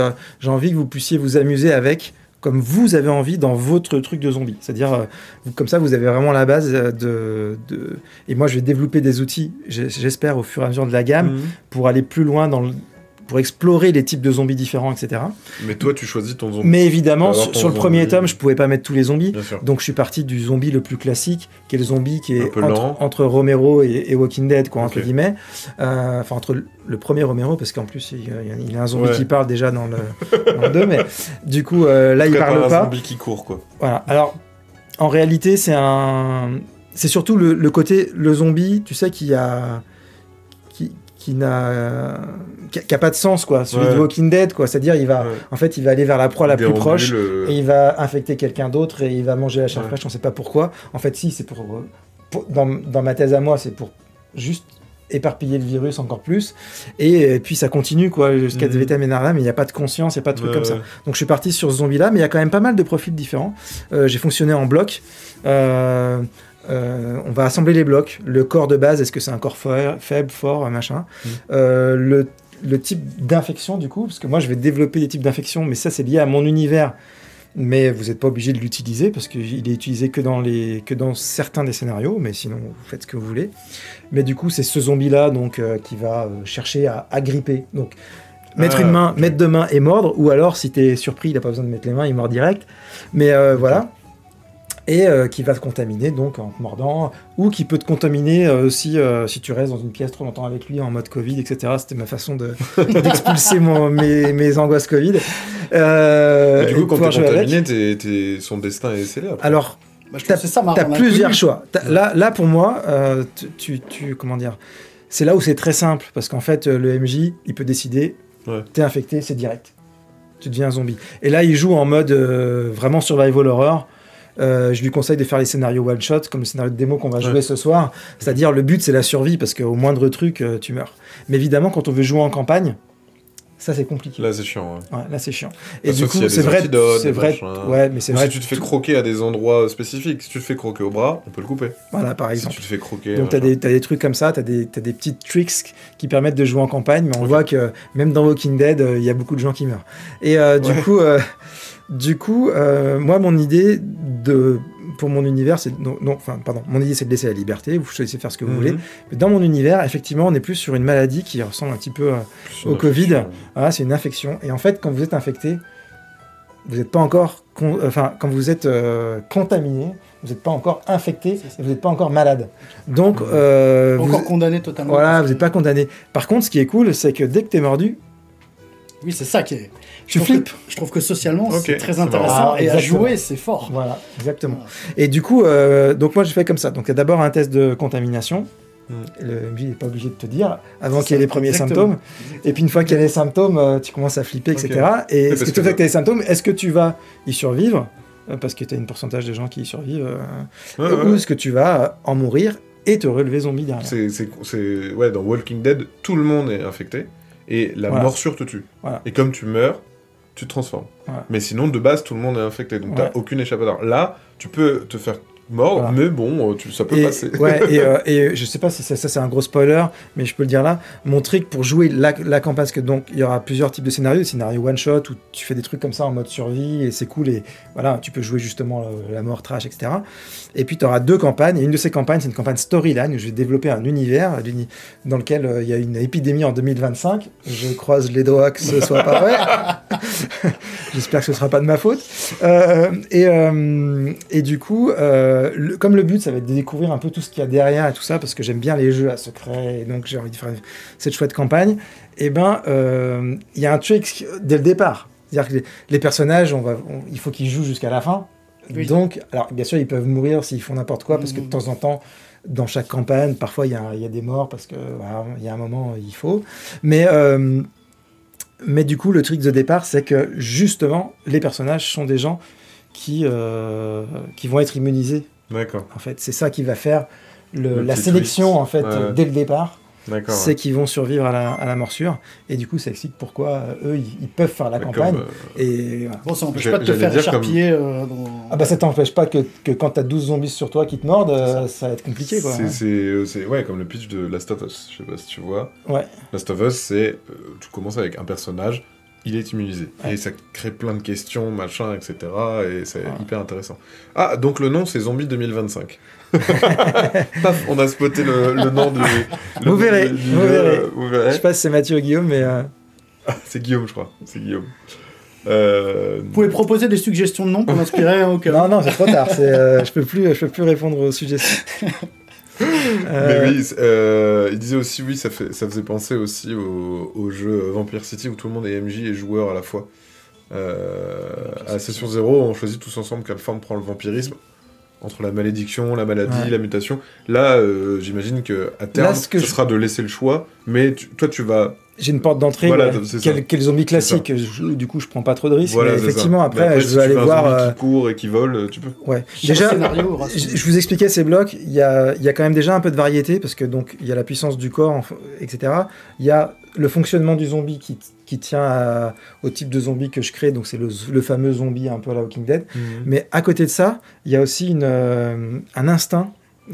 Qui va être différent en fonction des corps et qui va permettre de générer des comportements différents de zombies et donc d'avoir une variété, aussi une variété de puissance parce que le but c'est que ça tourne pas en rond non plus avec le premier bouquin parce que tous les zombies sont pareils, ça je voulais pas. Ouais. Donc il va y avoir les zombies rôdeurs, c'est vraiment le classique et lui en fait il erre comme ça, puis dès qu'il repère une proie, en gros il a deux actions quoi. Il marche, il y a des actions comme les personnages, tac, tac, et hop. Et il va y avoir le prostré qui, lui, va être inerte, et en fait, on a l'impression qu'il est mort.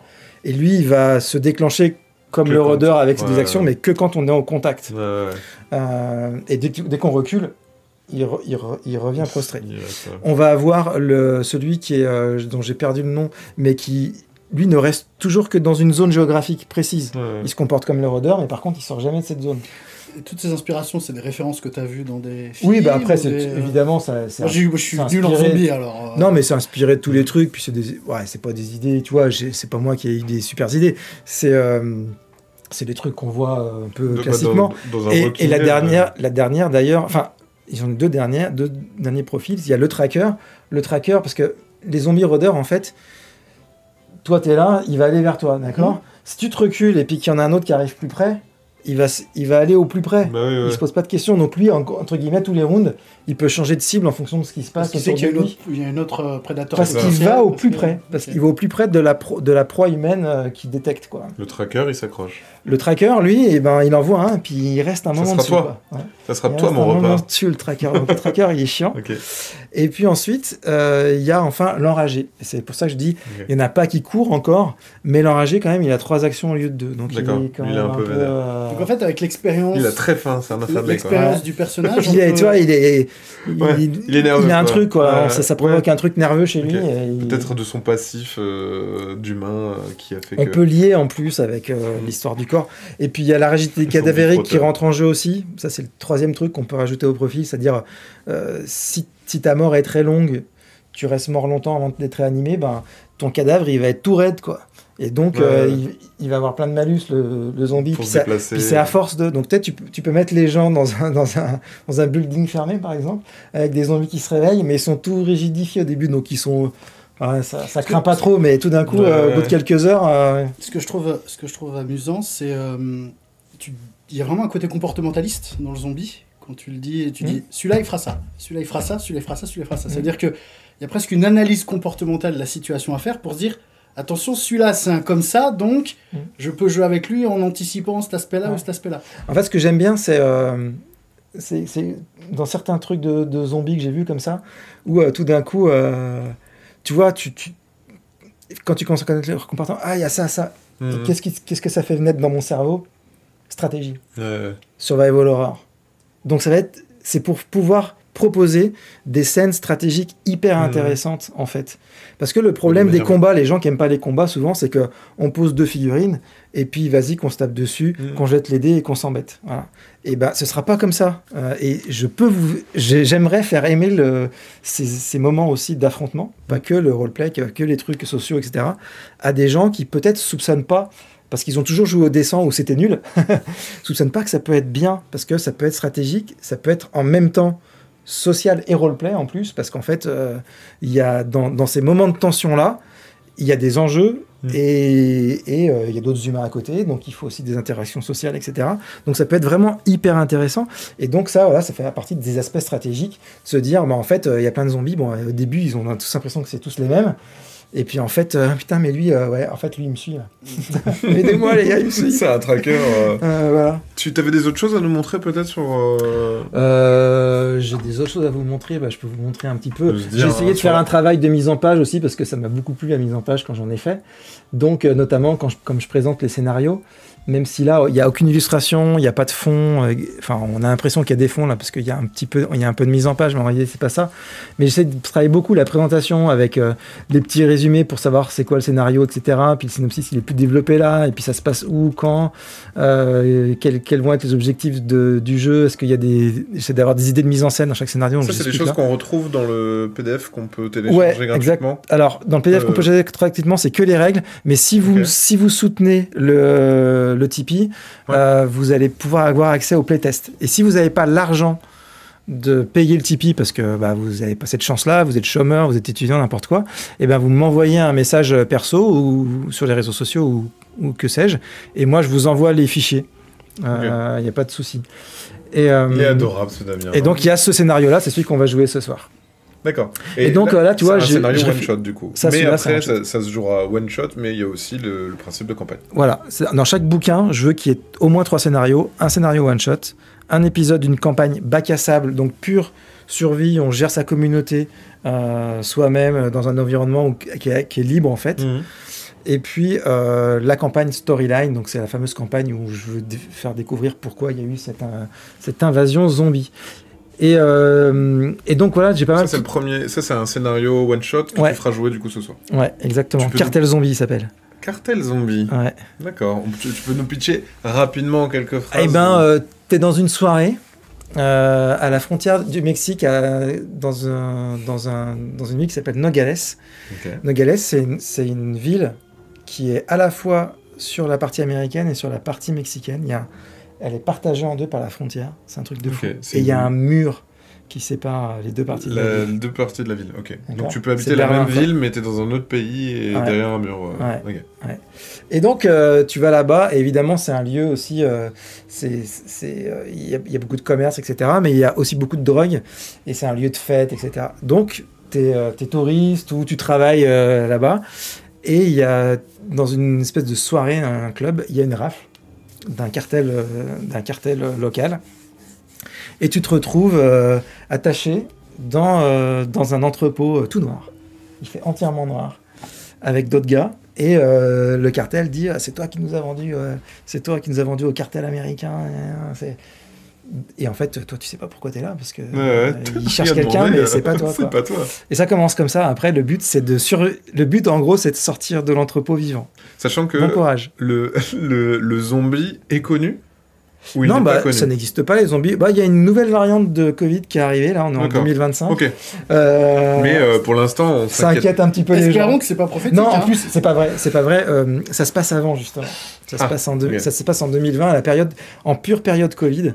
Mais effectivement, pour ceux qui s'intéresseront à mon univers, il y aura un petit lien storyline de cette mini-épidémie qui va se passer à cet endroit-là. Et ce scénario, c'est celui que tu as déjà fait jouer à Octogone, ouais, et en convention. Je fais jouer qu'à Octogone. Je l'ai fait jouer sur Studio 4D2, donc ça, vous pouvez voir sur ma chaîne YouTube, dans mes playlists, je l'ai mis, et puis il est aussi sur la chaîne de Studio 4D2. Et c'est ça que j'ai fait jouer aussi avec Ultima Werba, ouais. Oui.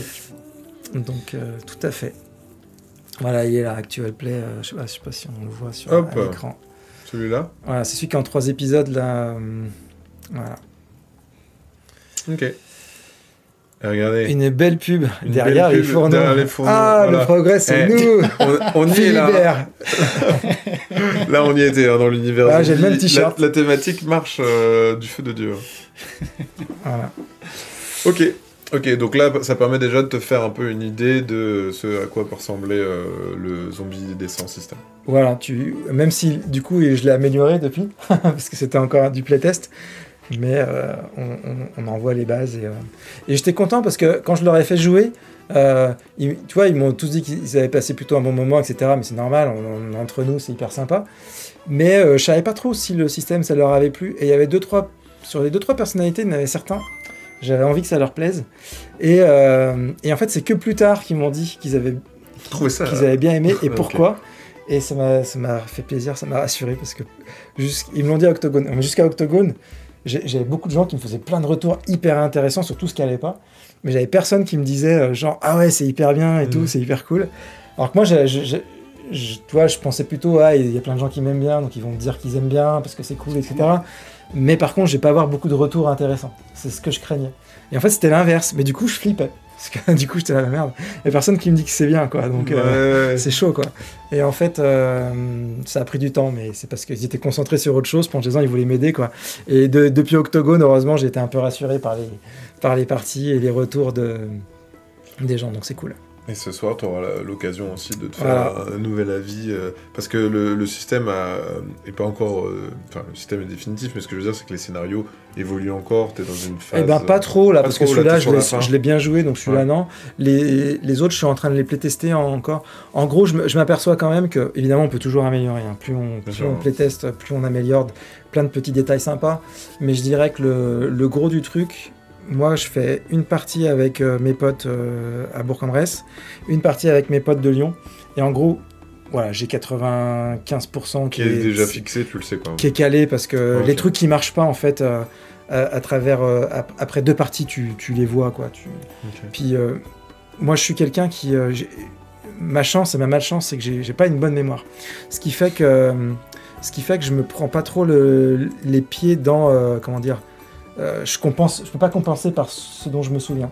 Donc en fait, si mon scénario me met pas tous les trucs qu'il faut, une fois, je vais peut-être improviser, ça va aller, quoi. Mais la deuxième fois, non, quoi. Ouais. Donc je le sens tout de suite, et du coup, je note tout de suite que là, attends, c'est bizarre, parce que là, j'étais mal à l'aise, je savais pas trop où aller, c'est qu'il manque quelque chose. Donc, ces 2 parties-là, j'ai l'essentiel à peu près du truc. Et après, effectivement, toutes les parties que je peux faire en plus, c'est génial, hein, les retours que me font les gens. C'est profitable aussi, parce que c'est des détails, mais on sait que les détails, c'est important. Mais je sais pas à quel point le dernier scénario, par exemple, je pourrais le faire playtester par les gens, parce que je pense que j'aurais pas le temps avant la production. Mais parce que là, donc tu parles, la production, ça serait prévu à peu près pour quand ? En fait, je préfère pas trop encore de dire de date, parce que j'ai pris pas mal de retard sur le système. Une fois que j'aurai fini de tout écrire et que les illustrations seront bien avancées, en gros, ce sera le moment où je pourrai commencer à envisager le crowdfunding. Ouais. Donc, évidemment, dans mes espoirs, c'est plutôt le premier trimestre 2024. Mais, ok. Sachant que là, je repartage le lien de ton site, on a la possibilité du coup de récupérer les règles light gratuitement. PDF gratuitement. Et j'imagine aussi peut-être que vous serez... voilà, tu auras un email le jour du lancement du crowdfunding, donc n'hésitez pas à vous inscrire, comme ça vous aurez toutes les infos lorsque le crowdfunding sera en place pour pouvoir participer au financement. Je crois qu'on a fait un beau tour de Zombie Descent, nom de code. Nom de code, on saura bientôt quel est le nom. C'était très chouette. J'ai une dernière question. Est-ce que il y a un après Zombie Descent ? T'as déjà quelque chose en tête ou... Alors Zombie Descent, si les gens suivent, ce que j'aimerais évidemment, c'est que j'aimerais bien faire ces 5 à 10 bouquins. Et c'est un peu c'est une petite aventure en soi en même temps, parce que comme c'est un jeu un petit peu à secret, j'ai des surprises à réserver là-dedans. Donc je peux pas trop spoiler, parce que j'ai envie... Moi, j'ai aimé ça en tant que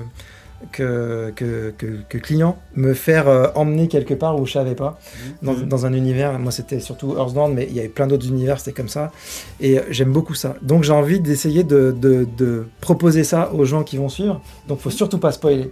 Il y a quelques personnes qui savent ce que je vais faire, mais vraiment il faut pas qu'ils parlent, ils le savent. Donc mais par contre, je peux répondre à ta question d'une autre manière, c'est-à-dire il y a ce projet là, mais je me suis dit, en fait, j'ai 45 ans, ma retraite, c'est 60-65 ans, si je suis encore en vie à ce moment-là, j'espère bien. Si on a une. Ouais, si on a une, bon, on va espérer quand même.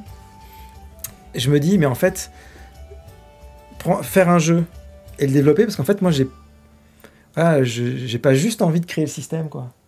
Et c'est fini, tu vois, je passe à un autre système et je crée plein de systèmes. Non, j'ai plutôt envie de créer peu de trucs, mais des trucs où je vais avoir mis le maximum, quoi, dedans. Et du coup, je me dis, là, je fais... c'est cool, je fais ce dessin auquel je tenais, etc. Super. Survival horror, hop, je vais développer ça, très bien. il me reste, ça va me prendre, si ça marche bien, encore une fois, c'est pas assuré du tout, hein, ça se trouve, je pourrais passer à autre chose beaucoup plus vite que prévu, mais admettons que ça marche bien, ça va me prendre 5 ans, à peu près, de faire tout ça. Il me reste, tu vois, il me reste pas beaucoup de temps en réalité, donc il me reste combien de jeux? Je me dis, voilà, je peux peut-être écrire 3 ou 4 jeux. Donc il faut bien que je réfléchisse au jeu que je vais faire après. Et il y a déjà un truc que je veux faire, parce que j'avais déjà commencé à en parler, le nom de code c'était Crépuscule, et c'était un truc médiéval fantastique, un concept où en fait, ton personnage médiéval fantastique, il meurt. C'est un peu comme Post-Mortem, mais c'était un truc qui était dans un scénario de donjon, c'était le scénario des morts. C'est ça qui m'avait inspiré au départ.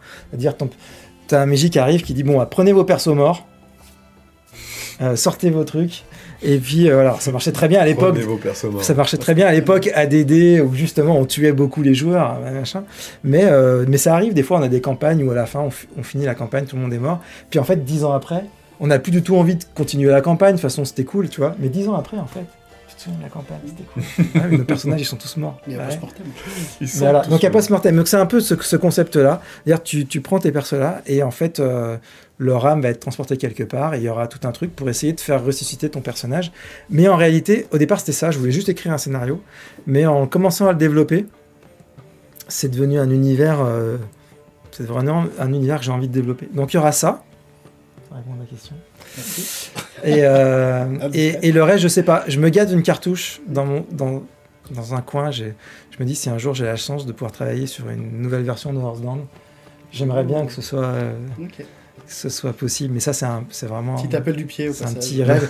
Mais en même temps, ce serait pas hyper viable économiquement. C'est pas un jeu qui a beaucoup d'avenir, je pense. Mais voilà, si j'ai l'opportunité, j'avoue que j'aimerais bien. Mais voilà, donc j'ai déjà, entre guillemets, effectivement, j'ai au moins un autre projet après celui-ci, que j'avais pas mal commencé d'ailleurs, et sur lequel j'essaie de continuer de travailler de temps en temps pour que dans quelques années, il soit prêt. J'ai une toute dernière question, après je promis j'arrête. Ah non, mais t'inquiète. Là on a parlé de ta vie, ton passé, machin, etc. Là où ce que tu as développé. Et est-ce que le Damien d'aujourd'hui, il est épanoui? Bah écoute, pas encore. Pas encore, pourquoi? Parce qu'en fait, c'est difficile d'être épanoui quand on est au chômage, en fait.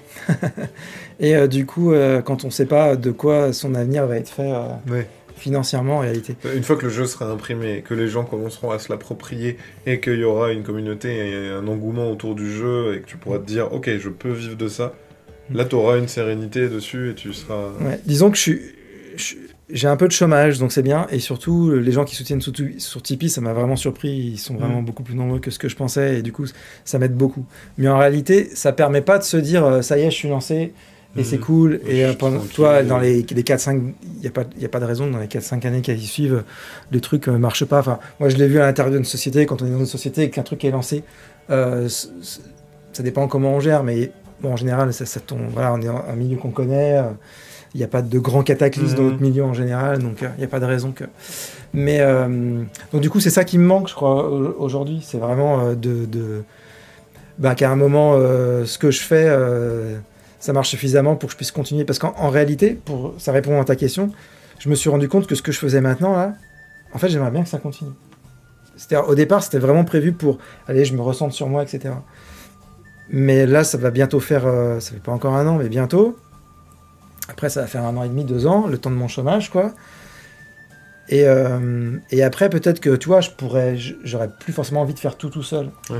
Mais peut-être que de faire ça, d'écrire mon jeu et faire mes vidéos avec les gens, si je pouvais continuer ça, ce serait quand même vraiment génial, quoi. Et ben on te le souhaite. Donc voilà, je croise les doigts, ça dépend des gens. On est dans un milieu où il n'y a pas tant d'argent que ça non plus, donc c'est pas évident, quoi, mais ça paraît un luxe je le demande pas, mais si ça se produit, je serais content. Eh ben, merci beaucoup. Merci à vous de votre accueil, c'était chouette. Désolé, je parle sans non, mais très bien. C'est parce que là pour ça, tu as du jeu de rôle à animer bientôt, l'heure tourne oui. et du coup, des gens nous attendent pour pouvoir s'amuser avec ton système. Merci beaucoup Damien, merci beaucoup Seb, c'était trop cool. Merci beaucoup à toutes les personnes. Merci à tout le monde, dans le chat, c'était chouette. Merci aux 3 personnes qui nous ont raidés ce soir, parce qu'on en a eu 3, Elena, cool. Fannyfic et Mask. C'est ça, hein, si je ne dis pas de bêtises. Merci beaucoup, passez une super bonne soirée, et puis à très bientôt dans du zombie ou pas, ou un autre système dessin. Ciao, salut. À bientôt, bye bye.